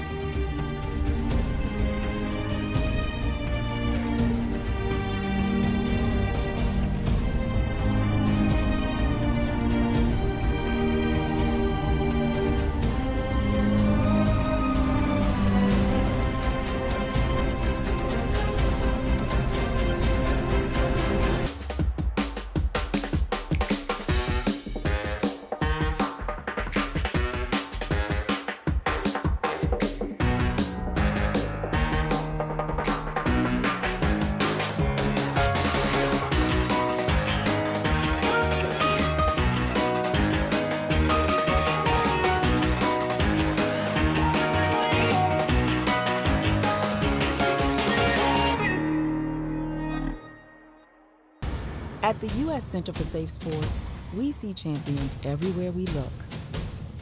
In every sport, on every court, we're building a foundation to ensure all athletes are safe, supported, and strengthened. At the U.S. Center for Safe Sport, ending abuse is not just our job, it's our promise.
For every generation, it has started with the call to serve.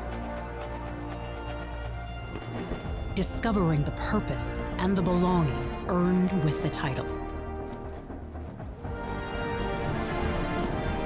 Learning to dig deep and push through adversity together. Defending our nation and its people. It is a life of great worth and reward. But Marines are never really finished serving. Their commitment comes full circle, visible in communities across our country.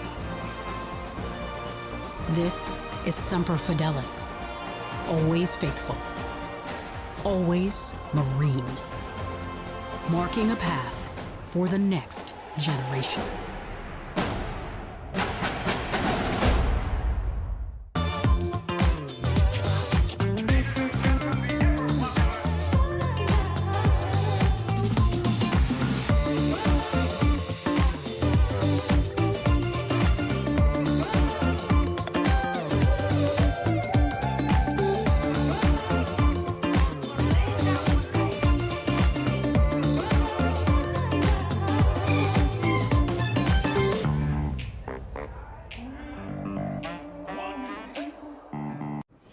The story of the United States has been written for centuries, Millions of authors, written in every language, from every perspective.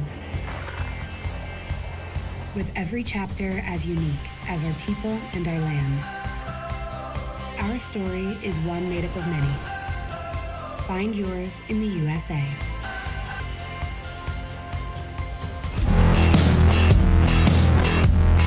Welcome back here to our simulcast high school football tonight, live from Stockbridge, Michigan, home of the Panthers. We're here at Boyd Stadium, and the Panthers are trailing on homecoming by 10, 16-6, as we enter the second half, the third quarter of play between these two great programs. 2-5 Panthers hosting Whitmore Lakes Trojans, who are also 2-5 in a regular season MHSAA matchup.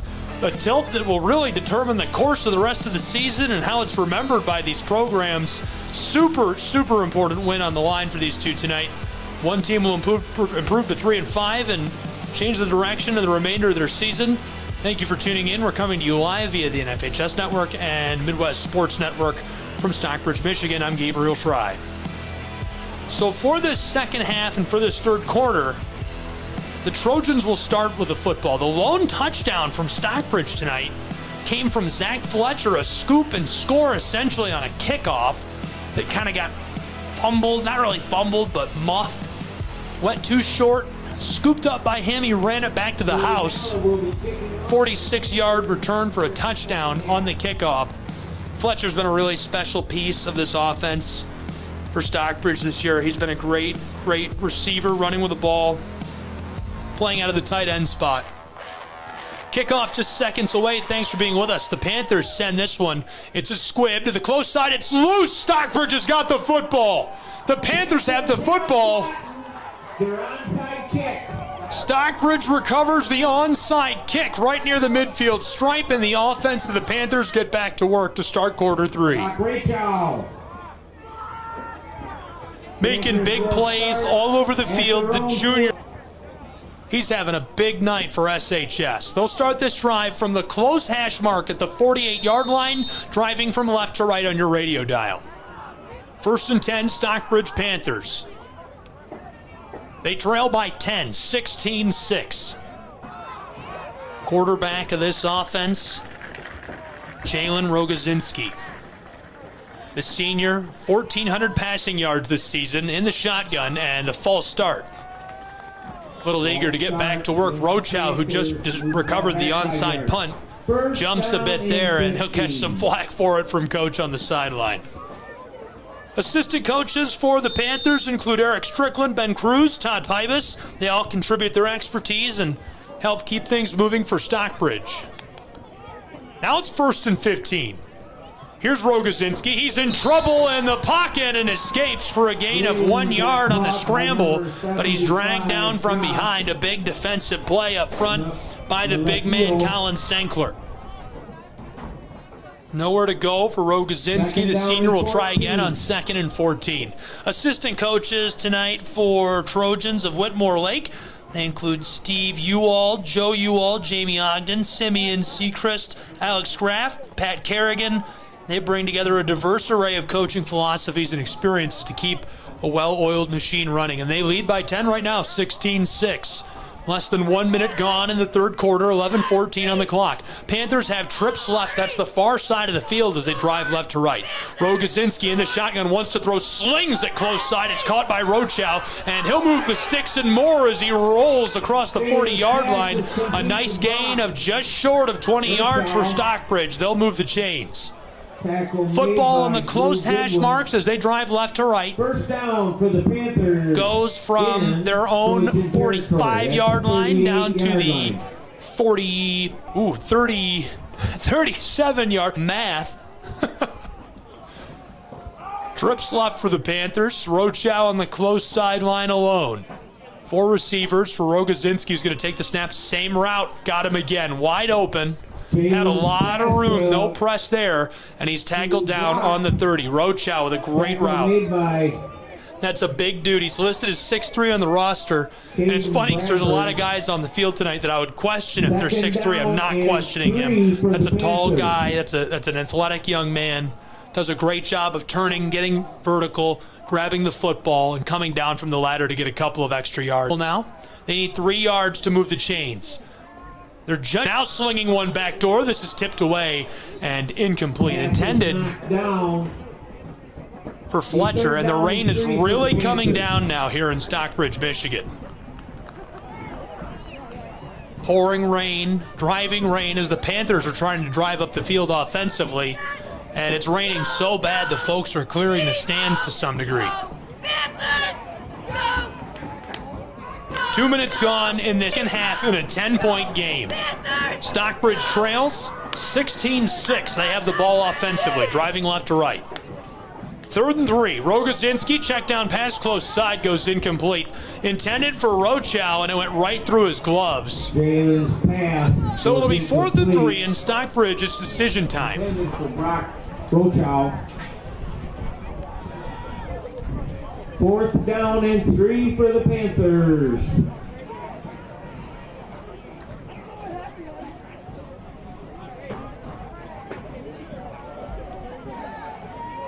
The Panthers have completed 101 of 190 passes attempted this season. They've had a great clip. They're going to go for it here on 4th and 3. From the 30-yard line of the Trojans, Rogozinski's looking to throw. Rolling far side, pressure coming, lofts this for the end zone, caught! Wide open!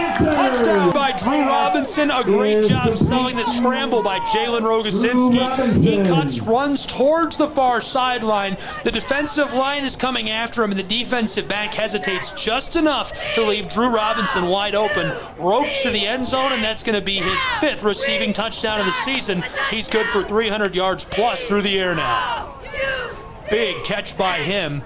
Changes the shape and remainder of this game entirely. Now just 4 points separating these two programs. It's 16-12 for the moment. PAT coming for Stockbridge. Snap is good. Hold is good. PAT is sent up, away, and through. And so just like that, a 3-point game in Stockbridge, Michigan, 16-13. The Panthers trail to the Trojans. We'll take a break and be back with more prep football in just a moment. Don't go anywhere. In life, things aren't scripted. If you're an athlete, we need people like you and translate those skills to game. You can get a lot out of it. It happens in every town, in every game. We never have a perfect game, but the rewards always outweigh the negativities.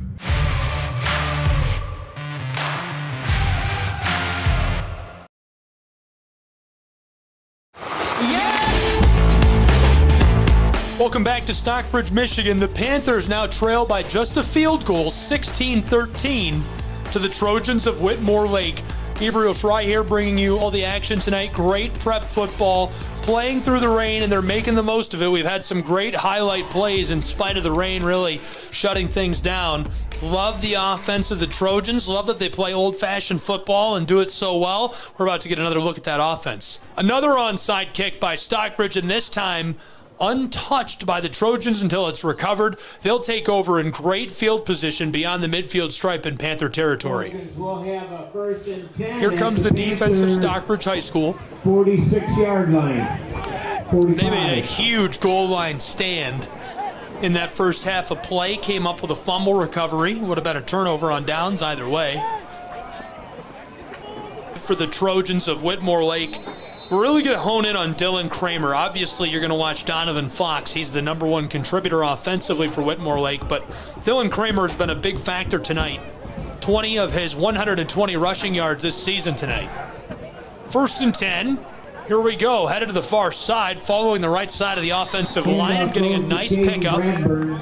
Bradburn gets about 2 yards. That'll make it 2nd and 8 for the Trojans of Whitmore Lake. 2-yard gain. 2nd down and 8. Brad McCormick, the athletic director for Whitmore Lake High School, plays a crucial role in orchestrating all athletic endeavors for the district. Does a great job. Really enjoyed chatting with him via email this week. And like I mentioned in the first half, Brian Boren, just great to work with. Really love the guy. Really enjoyed and appreciated all of his help preparing for this game. 2nd and 8 for Whitmore Lake. Here's their offense from the far hash marks. Fraga gives it off. Great fake. Lots of room for the big 40. Stopped at the 45 as he's tackled down at the 46. There's Dylan Kramer, the guy I told you to watch at the beginning of this drive. Gets a big gain, and it would be enough to move the chains, but a flag back near the 45. It's going to be holding against the Trojans, and so that'll wipe away the great play they just made. 9 minutes left in this third quarter. They're going to have to go back to the drawing board. Well, I couldn't mention the great athletic director over at Whitmore Lake, Brad McCormick, without bringing up the director over here on the team at Stockbridge High School. Big fan of Ernie Rivers. He's been with the school district for 3 years and has been transforming athletics for the Panthers. I've really enjoyed getting to know him these last 2 weeks. Talk about being helpful. This poor guy, I'm like, hey, I'm going to come in. We're going to plug in 47 new pieces of equipment. We're going to put the audio in 18 places. And he's like, okay, do whatever you want. He's been very helpful, and big fan of what he's doing with Stockbridge Athletics. Here's the give. A great fake again. This time Dylan Kramer goes far side. Nowhere to go for the big man. He's hit and dropped after a gain of about a yard, and it's 3rd and long now on the far half. Tackle made by the front line. 3rd down and 17. 3rd and very long for Whitmore Lake High School. The football is at their own 46-yard line. To move the chains, they need to get down to the 37-yard line of the Panthers. Fraga looks both ways, running through his cadence. That 3-back set looks deadly here. Fakes the give. He wants to throw. Chucks this far side, and it's intercepted by Stockbridge High School. The Panthers get the pick, and so they'll take over on the far hash mark, driving from left to right on your radio dial. 1st and 10, Stockbridge High School. They'll have 8 minutes left to work with here in this third quarter. They trail by just a field goal, 16-3 in Boyd Stadium. Panthers are turning around their homecoming. Whitmore Lake came out of the gate swinging strong, scored a couple of great early touchdowns. Stockbridge has been hot since then. A great onside kick to open this second. On the long ball, Rogozinski roped one down the field to Drew Robinson, who just hauled that in. He was wide open, cooked the DB into the end zone. And so now Stockbridge will be looking to either tie the game or take the lead with a touchdown on this drive.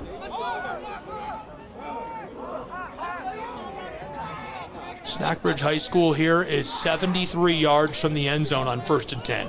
Check down pass over the middle is caught. Oh, he's got a lot of room. Drew Robinson across the 40. The midfield stripe.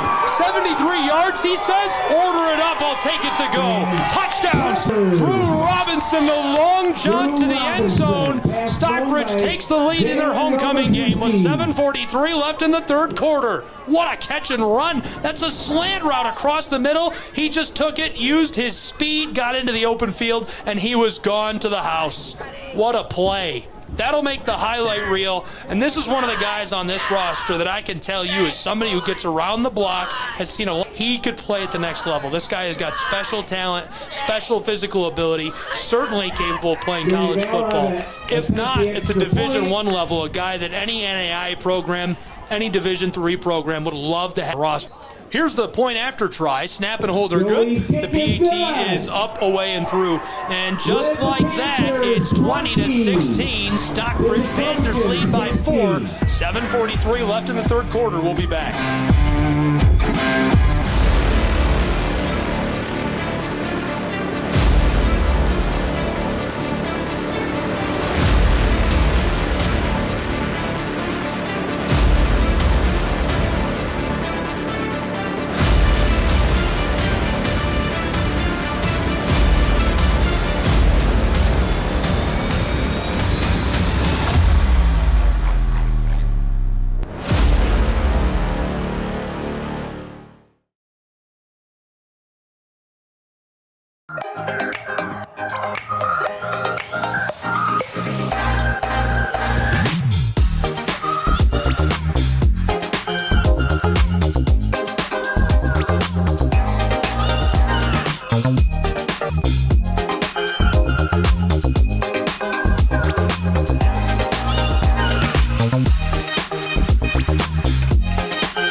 back here to Stockbridge High School. 7:42 left in the third quarter. Stockbridge tries for the onside kick again, and this time the Trojans fall onto it.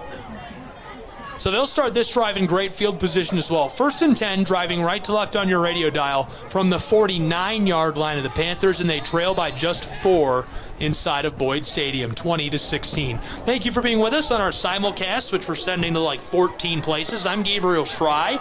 2-5 Stockbridge Whitmore Lake Trojans in MHSAA play tonight. Great prep football. Here it is, 1st and 10. There's the give. Far side, Dylan Kramer pinballs off of a defender in the backfield and tackled down at the line of scrimmage. Now it's 2nd and long. Looks like a gain of about 2 yards. Dylan Kramer definitely having the best night of his season. From the stats I was given before tonight's game, 14 receiving yards. He had 16 carries, 100 yards tonight. He has 5 carries, well over 30 yards on the ground. Definitely his best night so far this year. They really like the way he looks against the Stockbridge offense, and I see why they keep going back to him. That's a guy you want to get a little bit of space, get him into the open field, and just do with it. 2nd and long. Here's the give right side, following the right tackle and the right side of the line of scrimmage and getting about 5 yards. Whitmore Lake moves this down to the 43, maybe 44-yard line of the Panthers, and they're still on the far hash mark. They'll need about 5 yards to move the chains. 6:42 left in the third quarter. Trojan offense playing through the driving rain. Look at the Whitmore Lake faithful out here in spite of pouring rain in Stockbridge. 3rd and medium. Frege gives it off. Big man, rumbling close. Side tackle down for a loss. And good look, good play design. Got him a lot of room to work with, but just nowhere to go. He's tackled down for no gain there. Great play defensively. Tackle made by the defensive lineman, the senior, Mason McConnell. McConnell really stacking up the tackles this season.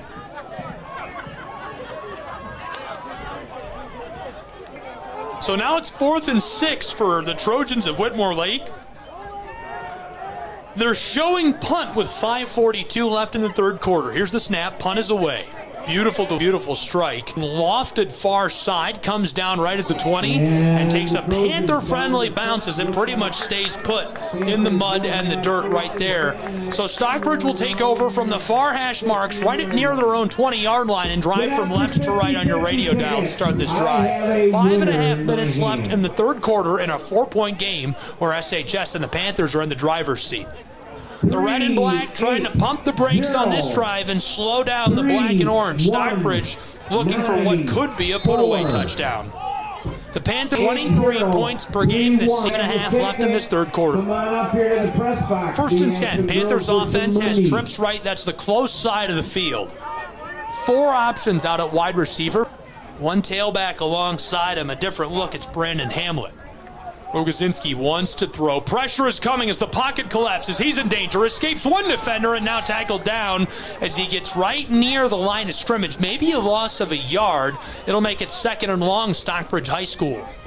Clock continues to wind. Brandon Hamlet, the sophomore, getting some touches tonight, or at least getting into the game and lining up. Had a long conversation with Coach Killinger before the game about all the great things that have been going on at the school district and all the great things the program has done over the last few years. I was excited to be able to catch up with him. One rule change that I don't live in the state of Michigan anymore. I live in the Southeast, and one rule change I love to hear about is that players can play 5 quarters. They can play a couple of quarters JV.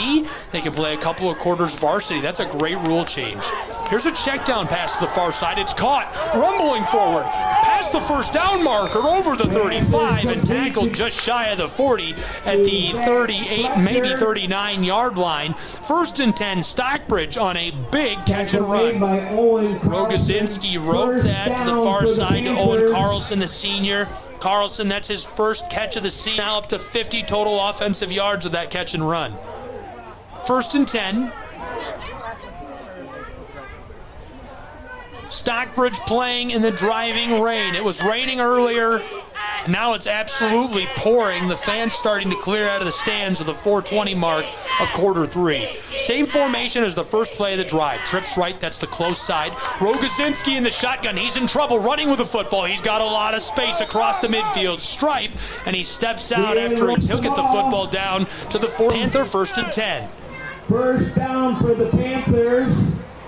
And I might even have to pull. I have a crowd mic hanging out the side of the press box. I might have to pull that in. It's really pouring. For the Panthers. Rain is driving down on the players, the coaches, as fans are flooding out of the stadium. Whitmore Lakes fans, the parents, the friends, the family have stayed strong in those away stands. They have yet to move. 4 minutes left in this third quarter. Trips right, the close side. It's 1st and 10. One receiver far side. Rogozinski takes the snap standing on the midfield stripe. Here's the give to Brandon Hamlet. Follows the right guard and gets a gain of about 3. Good blocking up front, and the right guard, Gary Killinger, the senior, and the right tackle, the senior, have been very efficient creating space tonight. The big boys up front plowing out room and creating a lot of opportunities for the tailbacks of Stockbridge High School. Hamlet. We've got a man slow to rise, so will they take a moment and check on him? We'll take a break. Hopefully he's all right. We'll be back with more prep football in just a moment. Don't go anywhere.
Here's the offense of the Panthers. Rogozinski wants the long ball, uncorks it left side, and it's caught.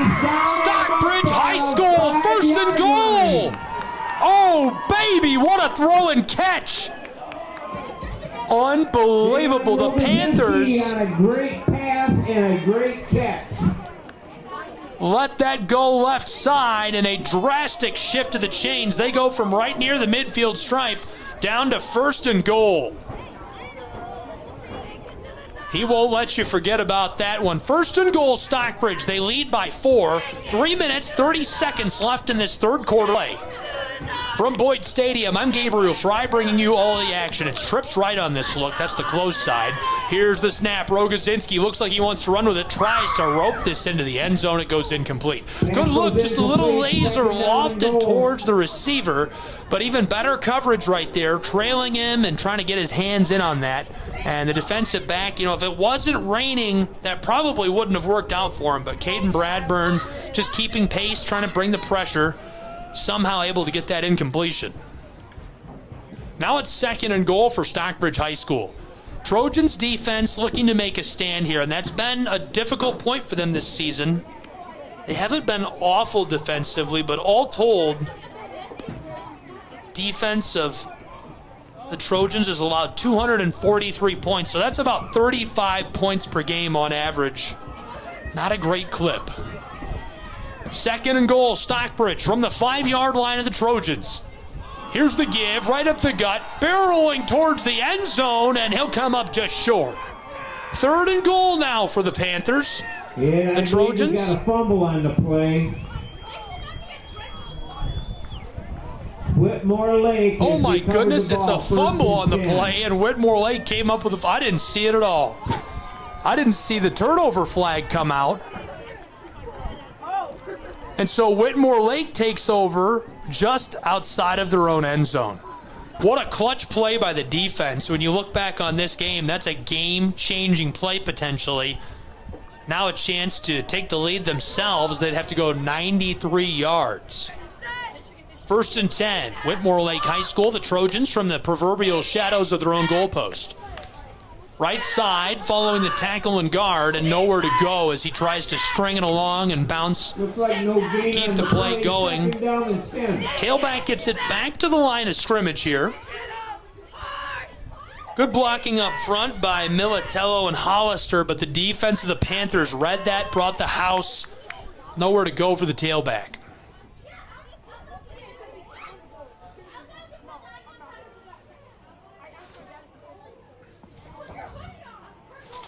Whitmore Lake High School. Frege. 3-back set. Frege takes the snap. Here's the give, close side, and lots of trouble for the tailback. Boy, he's in danger of giving up a safety here as he's tackled down at the 2-yard line on forward progress. Good look. Caden Bradburn, the sophomore, they're just trying to avoid a bad situation here. 2:20 left in the third quarter. They trail to the Panthers. I'm sorry, I can't see any numbers out there. The rain is so blurry.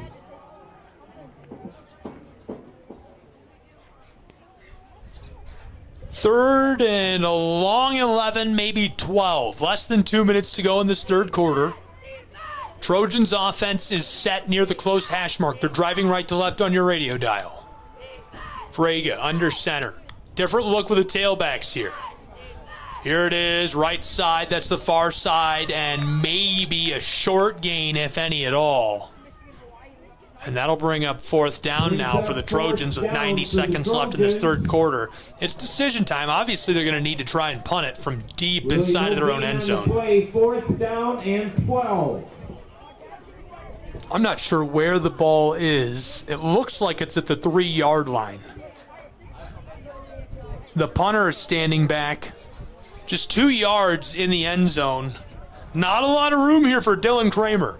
Snap is good. He gets this away. Great awareness by Dylan Kramer. Punt is fielded at the 41-yard line. Return man, close side, across the 30. He's got a lot of room and tackled down as he reaches nearly to the red zone. A big return by the Panthers man, and it's the big man, Shannon Henderson, who's 6'7". The junior goes down. We've got a player hurt. 2 Trojans collided and slow to rise. Both of them took a minute to get up. Hoping they're all right, and so we'll take a break as the rain continues to fall here in Stockbridge, Michigan. Don't go anywhere. It's 2016 Stockbridge Panthers.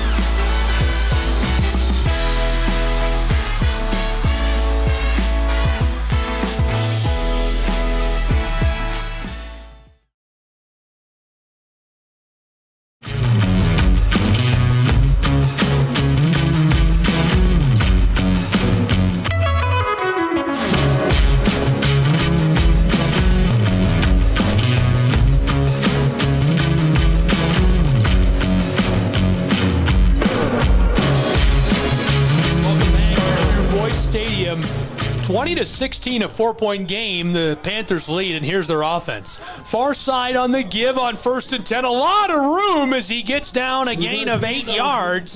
He's into the red zone to the 14-yard line of the Trojans. 6 yards on the play. Nice carry right there by the Panthers man. Takes that, goes for a little jaunt. It'll make it 2nd and 4 for Stockbridge. Noah Beauregard. Good look on the play. 2nd and medium situation. Less than 30 seconds left to go in this third quarter.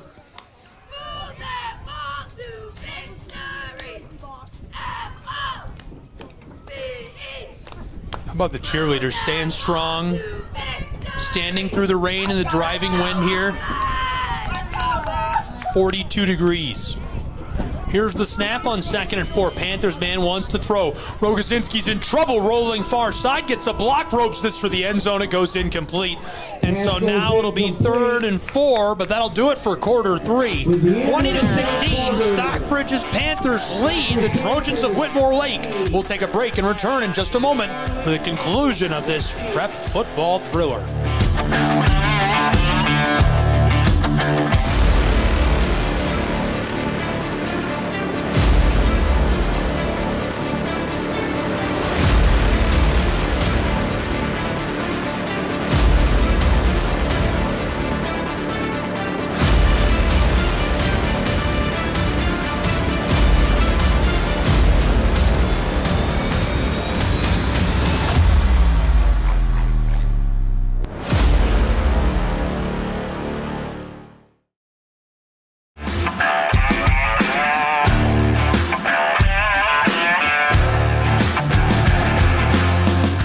minutes left to go on the night here in Boyd Stadium between the Panthers and the Trojans.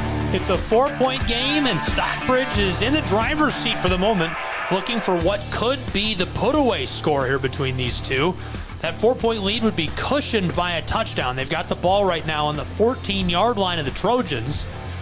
Driving right to left on your radio dial, it's 3rd and 4, and they're looking to score the ball. A touchdown would give them a pretty significant lead with a short amount of time left, especially for a team that specializes in running the football.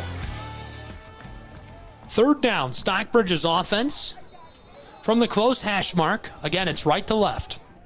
3 receivers out wide, 2 tailbacks. Drew Robinson lined up in the shotgun.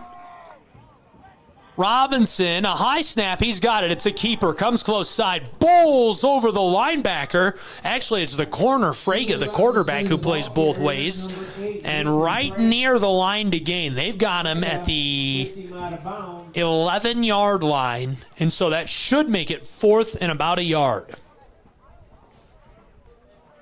Frege with a big tackle right there. Great heads-up play by the senior. That's what you expect out of a senior. That's what you expect out of somebody who's a leader on your team. Makes a great read, roves to the close side, delivers the hit, and forces a 4th down situation. We've got another player slow to rise here at Boyd Stadium, and so will they check on him? We'll take a break and be back with more in just a moment. 20-16, Stockbridge lead, 4th and 1, threatening in the red zone.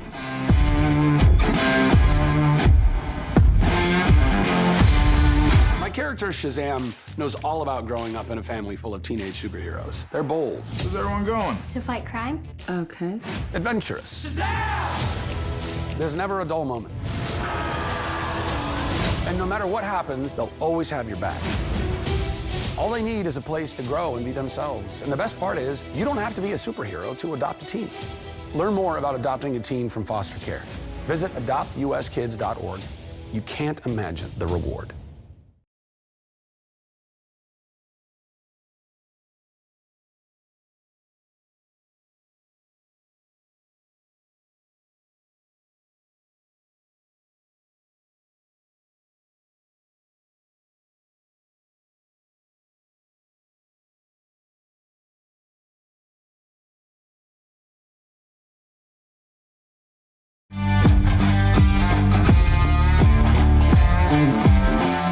.51 left on the night in a close game in Stockbridge, Michigan. The Panthers, it's their homecoming.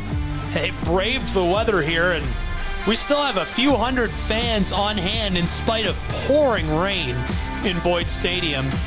Really cleared out what was a beautiful turnout of a couple thousand. So now the Panthers offense is showing that they're going to go for it on 4th and short. Here we go, right up the gut. Panthers driving forward. It looks like they got it. Ball is right on the 10-yard line, according to the close official. Referee says, go ahead and move those chains. We don't need to measure. 1st and goal, Stockbridge Panthers now threatening to score. 11:39 left in the game. They lead by 4, 20-16. Panthers offense making a quick personnel change. Big man comes off. Rogozinski back into the game, the quarterback, the senior. He's had a big night for Stockbridge, throwing a pair of touchdowns. 20-16, 2 receivers split out. 2 tailbacks alongside Rogozinski. It's Hamlet and Robinson. 1 receiver on either side here. There's the snap. Robinson takes the handoff on the end around. Barreling towards the end zone. He dives and he's in. Touchdown, Stockbridge High School Panthers. They lead by 10, 26-16. Just 57 seconds gone off the clock in the 4th quarter. Panthers offense drives down the field, takes care of business. They've secured a 10-point lead with 11 minutes left to play. The run-first Whitmore Lake Trojans are going to have to score quickly on this next drive. Is all fired up, slapping his boys on the helmet on the sideline. 2 great football programs that have done a good job of keeping things moving, keeping participation high here in the Midwest. And trouble on the PAT. The snap picked up. He somehow gets it away, but can't boot this up, away, and through. And so the PAT comes up just short. It'll remain a 10-point game between the Panthers and the Trojans of Whitmore Lake. We'll take a break with these two teams. Be back with more prep football in just a moment. 11 minutes left to play.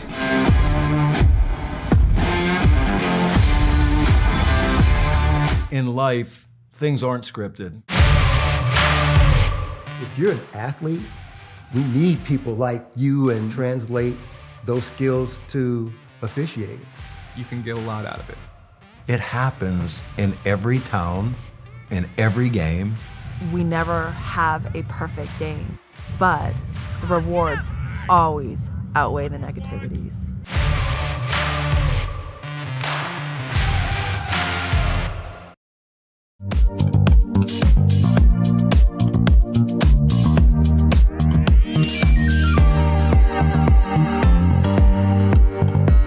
Here in Stockbridge, Michigan at Boyd Stadium on our simulcast, the big simulcast. We're like NFL Red Zone or something. We're all over. Hey, I want to thank the people who are carrying the game tonight on the radio. I want to thank Heartland Newsfeed specifically, coming in late, coming in clutch, picking us up, sharing us all over the Midwest, Middle America. Really, this one booted away, close side, and it'll roll out of play. Much to the relief and advantage of the Trojans. They'll get a few extra yards, as that's an instantaneous flag from the close side official. Big thanks as well to 105.3 Power Radio, 96.9 Fresh Air Radio for carrying the audio of tonight's game. You can find us pretty much everywhere on the internet. Midwest Sports Network on YouTube carrying the audio. And of course, a huge thanks to Michael in Atlanta, Georgia from the support team of NHS Network for helping me reset the computer. We figured out all we needed to do was turn it off and turn it back on again. And that solved 3 hours of troubleshooting. And probably the first thing I try, I think, when I have a problem. You know, sometimes you forget. It's like the old Snickers commercial. You're stupid when you're hungry. You got to eat a Snickers, and then you remember, just turn it off and on again. It'll work. 1st and 10 from the close side. Is that not the slogan? Okay, that is the slogan. 1st and 10 from the close sideline, driving left to right. It's the Trojans. Here's the give. Big man in the backfield. He's in trouble. Goes down for a loss of 3 yards. Big tackle for loss. Drew Robinson spearheading that effort. He got a hold of him first, and the big man swarmed in behind him. Killinger is in on that, and also got some help from Foster Pybus, the junior. Now it's 2nd and long, about 12 yards to go to move the chains to the Trojans.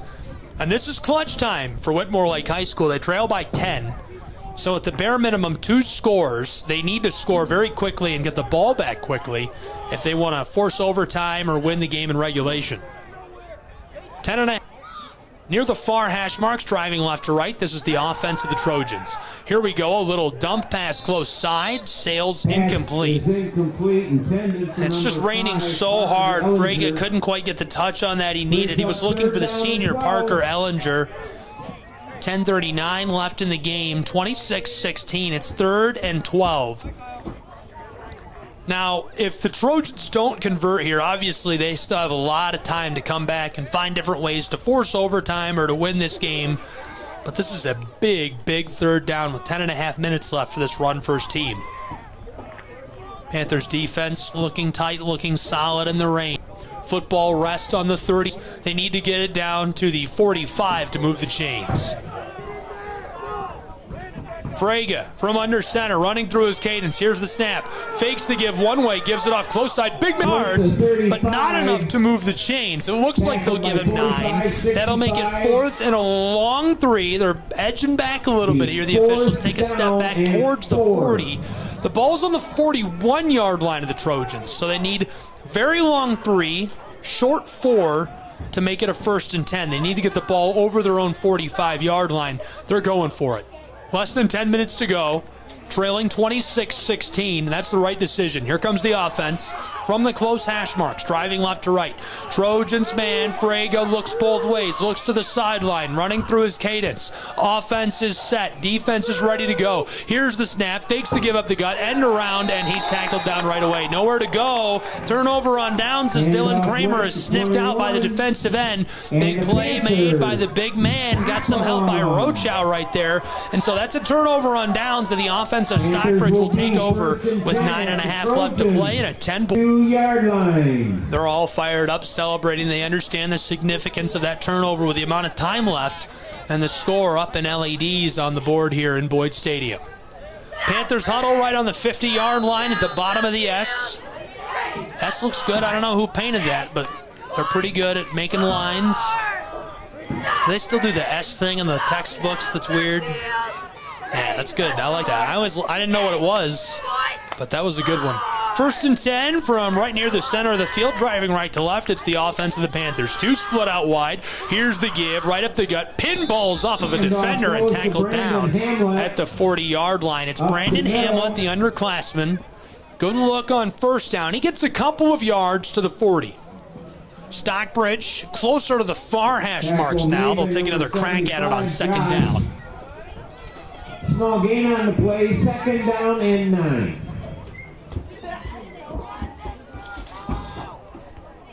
Such a great team here this program has put together. Future looks bright for both of these programs. They've got a lot of talented guys playing middle school football right now. Down club. Stockbridge High School is very fired up by their participation of their upcoming grades. Here we go on 2nd and long, handoff close side. Drew Robinson with a nice carry. He'll get about 14 yards before he steps out. 7-yard line. Takes that from about the 40 down to the 27-yard line. 1st and 10, Stockbridge Panthers. Great gain right there by Robinson. Robinson is the guy that if somebody was going to play at the next level, it would probably be him. Rochow, Rogozinski guys are really special. There's some linemen on this team that are fantastic. Big fan of Gary Killinger. That's a guy who has a lot of physical gifts. Great football mind, great eye and nose for the ball. 1st and 10, Stockbridge. They're on the close hash marks, driving right to left. And ropes this far side, it's incomplete. Looking for Rochow. And Rochow and Rogozinski, miscommunication there. I'm not sure if Rochow maybe ran the wrong route or he thought they were going to improvise something, but this one sails incomplete, and now it's 2nd and 10, Stockbridge. Clock stops, 8:34 left in the game. 26-16. Panthers on top in the driver's seat, trying to drive down and score. This is what I would consider a put-away touchdown if they can score with less than 5 or 6 minutes on the clock. American flag, Panther flag, blowing in the wind, ripping back and forth as the rain is driving through. It's a cold night here in Stockbridge on homecoming.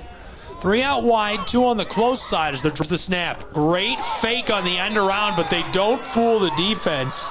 They got me initially. Zach Fletcher came from a motion on the far side and a double fake. They faked the handoff to number 5, Brandon Hamlet, then gave it off to Fletcher, kind of a behind-the-back give by Rogozinski, but nowhere to go. He's tackled for a big loss, and it's 3rd and very long.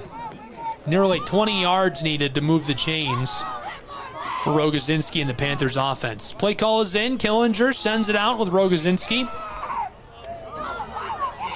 Jeremy Killinger, and I think it's his 21st year at the helm of the program, and steering the Panthers for a long time. He's seen a lot of different ups and downs in that time.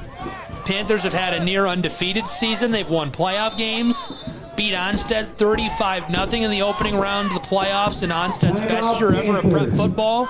They've had some not so great. All in all, a great career here for the Panthers, and an alumni who turned around, came back, started running the team right away. 3rd and long, Stockbridge about this. I'm going to take a break, too, and talk things over up here in the booth. I need some time to really think about what's coming. 7:43 left in the game. We'll be back.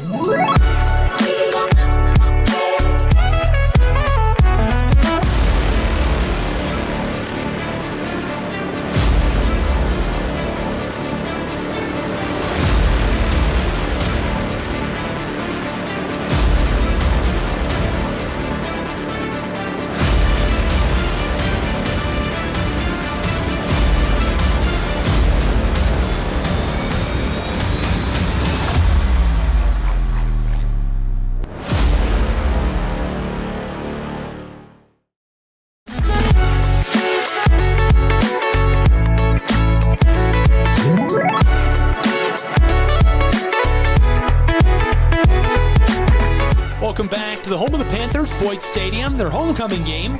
Cold, rainy night. They're on top right now. Third and very long, about 18 yards to gain for Stockbridge. They're driving right to left. Leading by 10, 26-16. It's a screenplay to Drew Robinson, close side. Lots of room across the 30 to 20. Inside the 10 and high stepping to the end zone. Touchdown, Stockbridge High School Panthers. Stockbridge leads 32-16. 7.5 left in the game. And it looks like there might be a flag back on the 10-yard line. And now we're going to see what this yellow handkerchief is.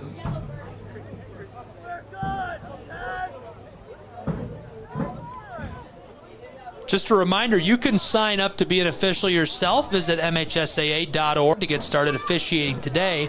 There's a shortage of officials in the state of Michigan and nationwide. Holding is the call against Stockbridge High School's Panthers, so it wipes away the dramatic run and score by the tailback. Great job on the screenplay. That's what I'm talking about when I talk about play design. I've been talking about that a lot this season. Watching for plays that are scripted well in consecutive order, watching for plays used at a good time, and then obviously watching for good combinations of routes and blocking and, formations, the basic stuff. That's great play design. Great time to pull that out of the bag. Great situation to use it in. It worked perfectly. Tons of space. Obviously, they don't get the touchdown because of the hold there, but here we go. Now it's going to be a shot over the middle is incomplete. Pass goes incomplete. Great look there. In and out of the hands of Drew Robinson. Rogozinski nearly had him again for a touchdown on a pass. Instead, it's going to be 4th and about 4. Defensively there, that was Luke Cornelius, the safety. Sophomore gets in there, gets in on the play. I'm not sure how much of that was him touching Robinson or if just him being there made that difficult. Addition to driving rain. 4th and 4, driving right to left on your radio dial. Leading by 10, it's the Stockbridge Panthers offense. 4 options at receiver, 2 on either side. The football is on the 20-yard line of the Whitmore Lake Trojans on the close hash mark. Stockbridge in the lead by 10, looking to extend it late. 7.5 left in the game. Rogozinski from the shotgun wants to throw. Pressure's coming. He's in danger. Wants to run with the football. Looks like he got the yardage he needed. That'll move the chains. 1st and 10, Stockbridge High School. They take it inside of the 15 down to the 14-yard line. Panthers move the chains late. Clock stops, 7:22 left. Timeout. The officials have taken a timeout from what I understand, as we've got a player who's slow to rise. Came off of the field, went down on the track. They're going to check on him and take a break. We'll take a break as well and be back with more prep football here on our multitude of networks. Thanks for tuning in.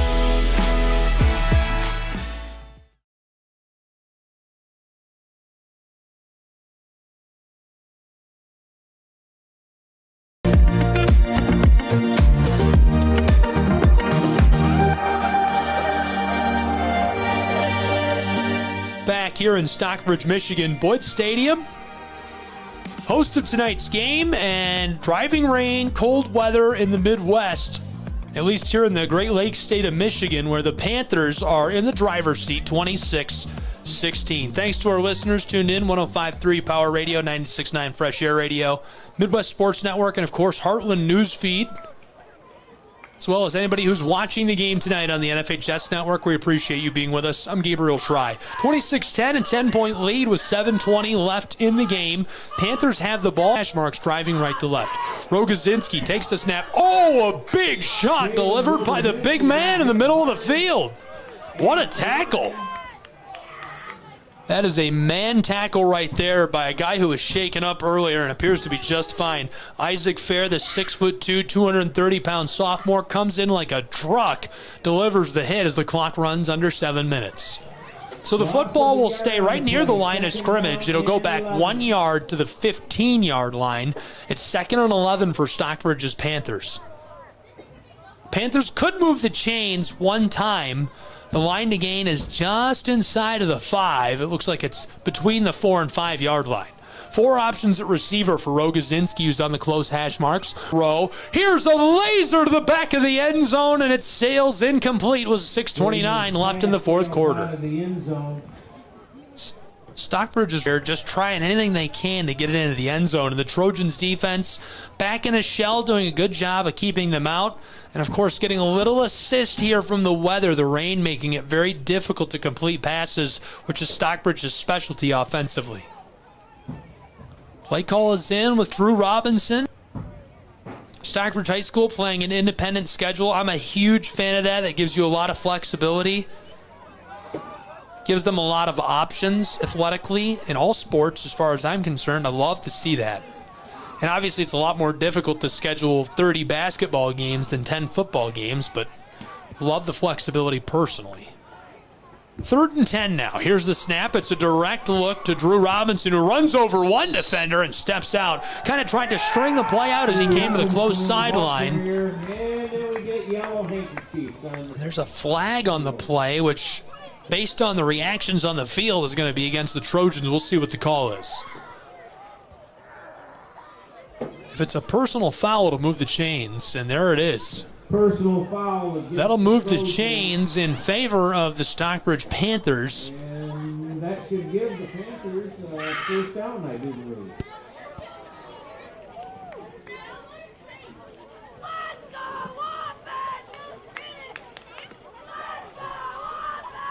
Far side official marking off the yardage. And so that'll make it 1st and goal for Stockbridge. The ball is inside of the 10. It's hard to see through the rain. Looks like it's at the 8-yard line. Rochow is lined up over there. In fact, there's 3 receivers out wide, 2 tailbacks lined up alongside the man in the shotgun. It's Drew Robinson. Direct snap look. Robinson's going to keep it. Follows those upbacks. He's in trouble and dropped. Short loss, 2nd and goal. Panthers ball goes from the 7 back to around the 9-yard line. Great play defensively.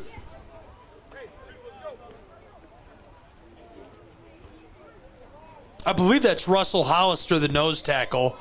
Brian texted me right before the game, and I wasn't sure if I was going to get that right or not. Brian Hollister, the senior, makes the tackle right there. Makes it 2nd and goal. The only bad thing about doing prep football over doing like college football is you're in the same press box as the coaches.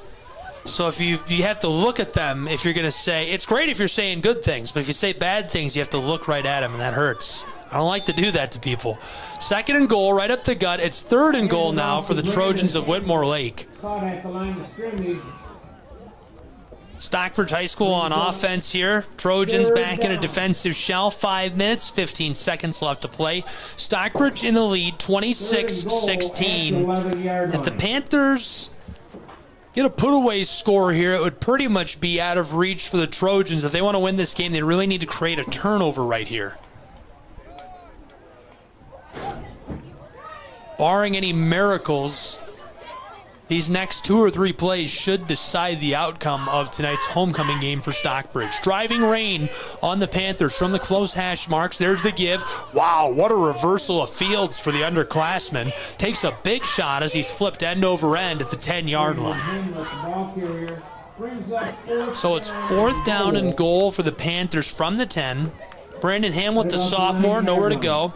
That's an athletic young man right there. I love that play took the handoff, went to the far side, ran into trouble. The right side of the line collapsed. A great play defensively by the Trojans. They had 5 defenders right there. They read that perfectly, crashed in on that side of the line. There was nowhere to go. And so what does Hamlet do? You can see this guy is going to be really special next year, and as a senior, he continues to develop his athletic ability. Completely reverses fields, turns left, and goes to the front side of the play, but obviously doesn't escape the backfield. But that's the kind of play you see in an underclassman, and you say, that guy is going to do special stuff in 2-3 years.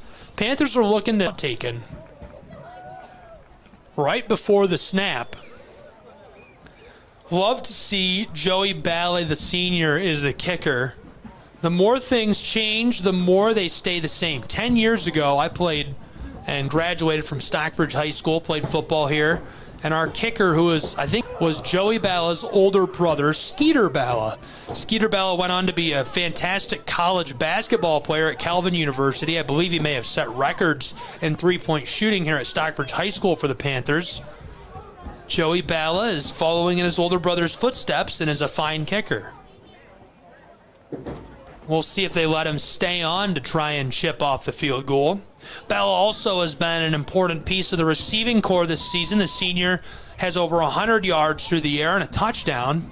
I remember seeing Joey Balla as a kid. I'd go out to eat in town, and he was just a little guy.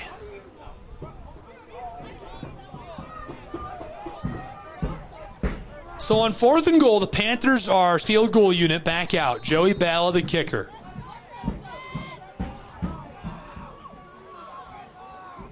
This would be a 25-yard delivery. Snap is good, and losing the football. I think the holder might have pulled it up on him in the face of pressure. It's a fumble that rolls to the close sideline. I think the Trojans got on the ball.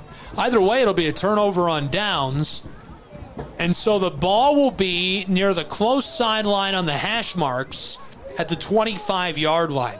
Well, that's exactly what Whitmore Lake needed.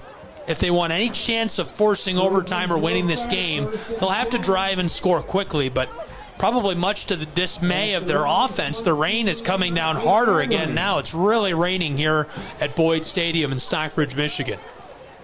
Minutes and change left to play. 3 minutes, 47 seconds. The Panthers of Stockbridge lead 26-16 in their homecoming football game against the Trojans of Whitmore Lake, who are on offense.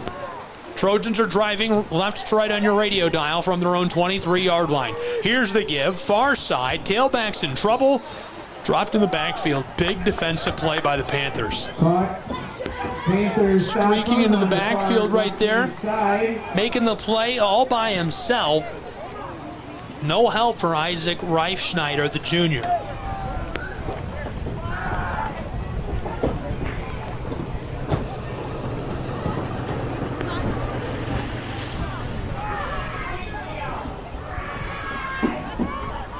Gordy, the public address announcer, joking about needing a squeegee on the glass here.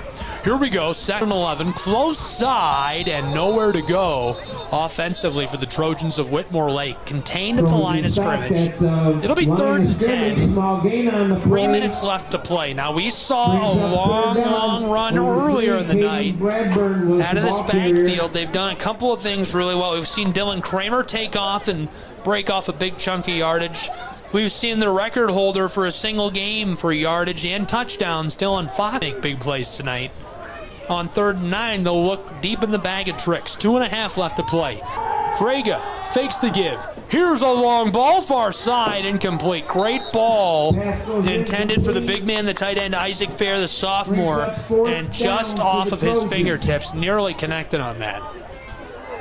Obviously, you're going to be bummed if you're playing football tonight or if you're a fan of the Whitmore Lake Trojans about that incompletion, but some consolation is that Fair is in position to make that play. Next time they're going to make that throw and catch. Good delivery. The read was perfect by the quarterback. The play design was good. Went right where he needed to go with the ball. Just couldn't quite pull off the reception. 2.5 minutes left to play with as the clock is stopped. And there's a flag on the play, so this will move the chains in favor of the Trojans of Whitmore Lake. A flag thrown late 10 yards for Whitmore Lake. It's 1st and 10 now from the 39-yard line to their own side of the field. Near the far hash mark, fakes the give, far side, coming close side. Great give there. Great hit off and great look for Bradburn. Caden Bradburn, the sophomore, really pulled that off. Didn't look like he had the ball, kind of casually fast walking out of the backfield. Coming down to the close side, took off, gets 8 yards and makes it 2nd and short. Trojans running the hurry up through the rain. 2 minutes left to play and the clock is running. They trail by 10. They need to score quickly. Here's a similar look on 2nd down, faking the give close side. Fox takes it to the far side of the field. He'll get 8 yards and move the chains to the 45. The clock stops for a moment with 1:53 left to play. First down for the Trojans. Trojans trail them 26 in the pocket of the Panthers. Orange and black trying to pump the brakes on the red and black, driving their way down the field. Trojans on the road with their red helmets, white uniforms tonight in the driving rain. 90 seconds left to play. Here's the give close side. Tried to kind of hurdle the defender. Gain of 4 yards. Clock stops for a moment. 93 seconds left to play. Kramer. A nice carry, but not a lot of space to work with for Dylan Kramer.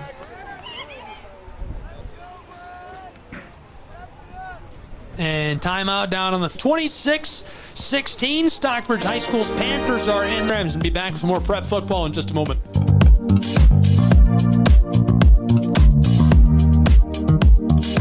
My character Shazam knows all about growing up in a family full of teenage superheroes. They're bold. Where's everyone going? To fight crime? Okay. Adventurous. Shazam! There's never a dull moment. And no matter what happens, they'll always have your back.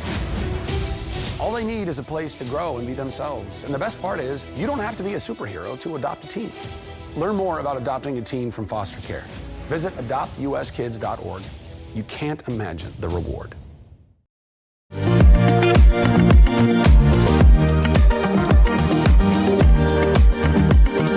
Welcome back here to Boyd Stadium.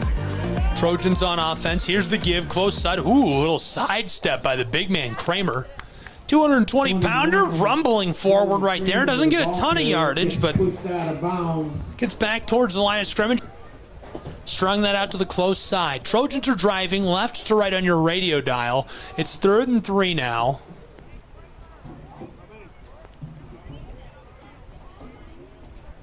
There's a flag on the play on the close sideline. Looks like it's I thought it was going to be a hold. It looked like he signaled for a face mask.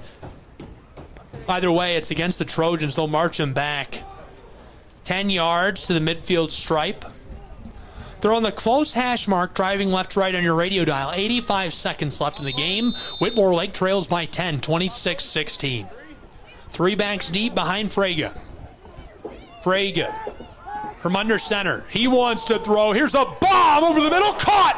He's free for the end zone. Inside the 10. A diving defender can't catch him. Touchdown, Parker Ellinger, the senior. 6'4", 240 pounds. And it's not that he went up high and caught the ball right there. The defensive back tipped it and went right through his hands. Ellinger gets a hold of it, and he's gone to the house. A 50-yard touchdown strike for Frege. 105 pass yards on the season. That's his first passing touchdown of the year. For the point after try. 68 seconds left to play. It's a 4-point game.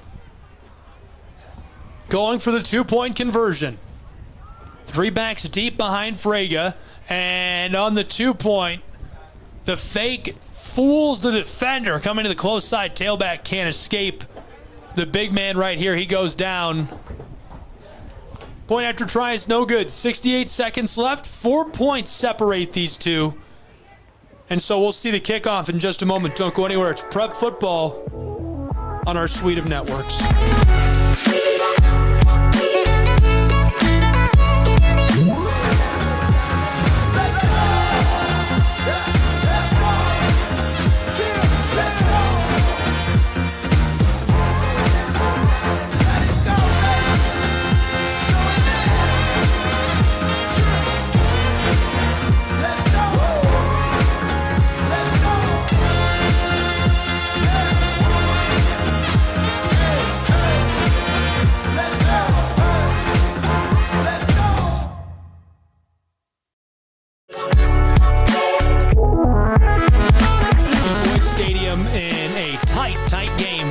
points separating these two. 68 seconds left to play. The Trojans with a miracle touchdown strike. Went right through the hands of the defensive back and the tight end jaunted to the house. 50 yards for the score. The first passing touchdown of the season for Frege, the quarterback. So now the kickoff. Watch for a fake here. My money's on the onside. There it is. Far side, rattling and rolling. Still loose in the rain. Trojans diving for the ball. And it looks like the Panthers have got the football. Stockbridge leading by 4. 67 seconds left on the night. Panthers first and 10. Stockbridge's offense takes over with the football. With just over a minute to go. Panthers have 1 timeout. The Trojans have 2. Mathematically, the Trojans could force them to give the ball back. We'll see.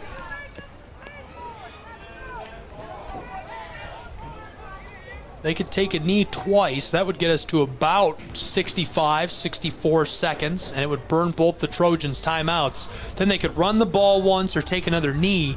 That would burn off another 40 seconds, get us down to about 20 seconds left in the game in a 4-point game. The Panthers would have to decide if they wanted to take a snap and try to run the ball for 20 seconds or punt it away. So there's a knee. That'll make it 2nd and 10, and I believe the Trojans took a timeout immediately. 60 seconds on the clock. So 7 seconds burn right there.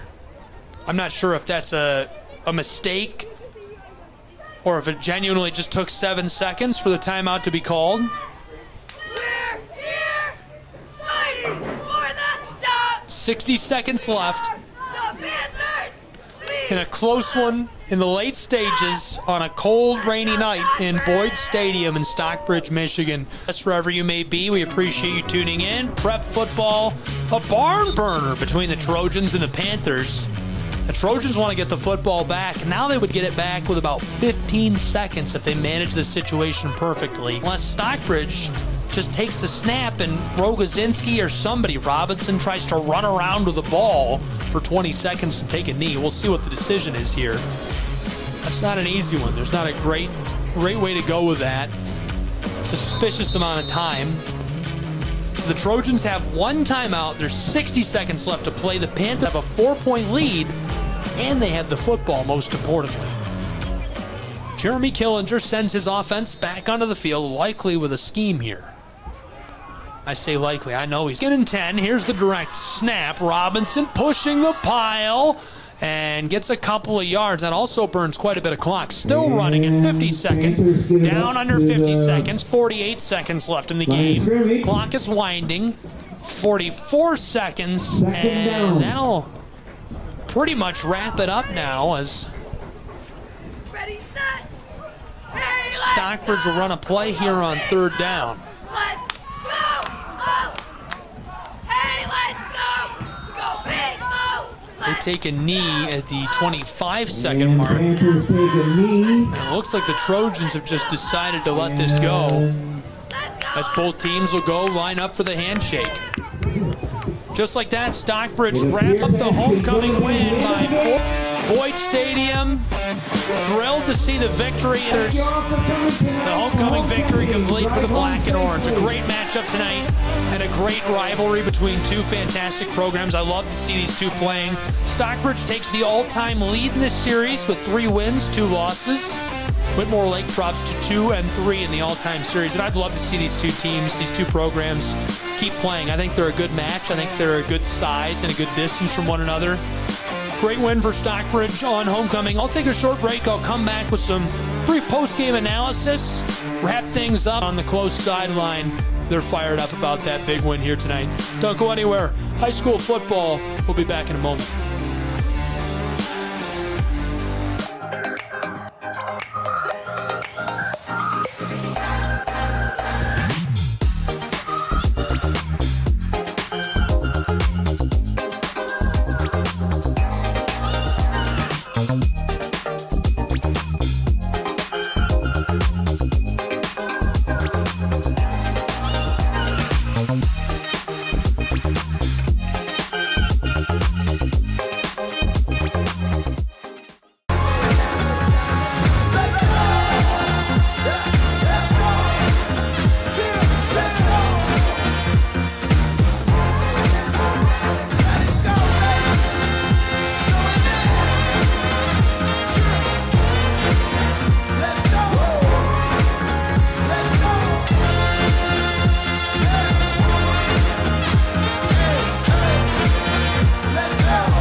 Are you a sports fan who loves to bet? Do you want to get the latest insights and analysis to help you make informed betting decisions? Then look no further than the Sports Betting Podcast on WBSN Sports.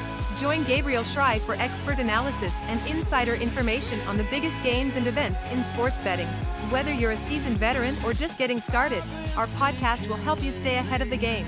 And the best part? You can find us on WBSNSports.com and places like YouTube, Spotify, and even select radio partners. So what are you waiting for? Join the team at WBSN Sports for the ultimate sports betting experience. Tune in to the podcast today and start winning big. Tune in today via WBSNSports.com. Get the message of your company here. And get your message here. All while supporting local student athletes. Reach out today to get started. Schrei Media. Find us at schreimedia.com.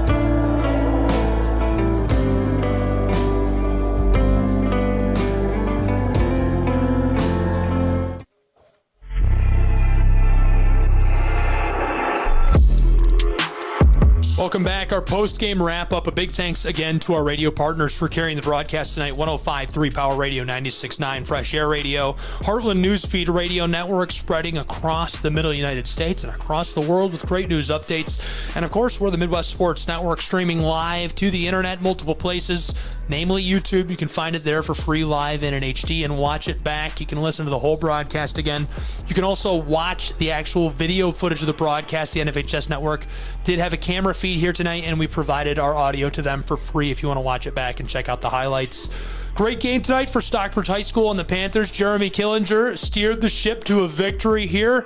That's why he's the man with a plan. The Panthers rise to 3-5 overall in the season. They're 3-2 in the all-time series against Whitmore Lakes Trojans. That was a great game, and there's nothing to feel bad about for either program. The Trojans can go home and say, we fought really hard in that. We've got a lot of positives to work into our playbook for next week, and a lot of positives to carry into next season. Stockbridge was just all around fantastic. Did everything right. The offense was perfect. They started off a little cold. They cleaned it up. They stayed confident. They went back to the playbook. They came out with great play design and great play calling to open that second half of play. That's why they come away with a victory on homecoming and prove they deserve it, even in the driving rain as the stands kind of emptied out after that first quarter of play. Thank you again for being with us.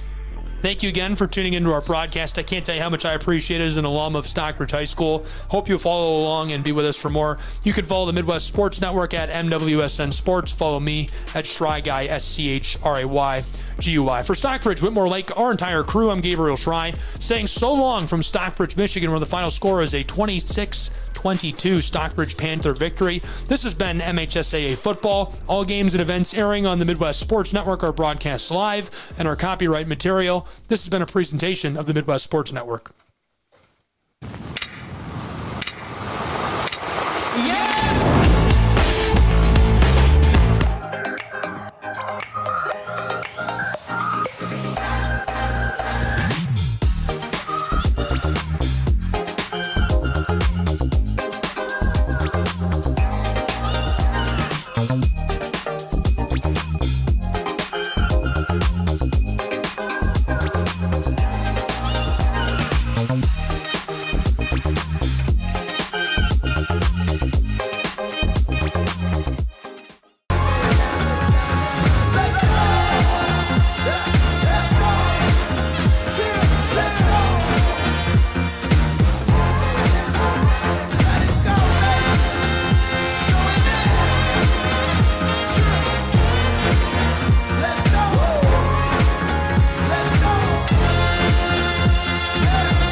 Are you a sports fan who loves to bet? Do you want to get the latest insights and analysis to help you make informed betting decisions?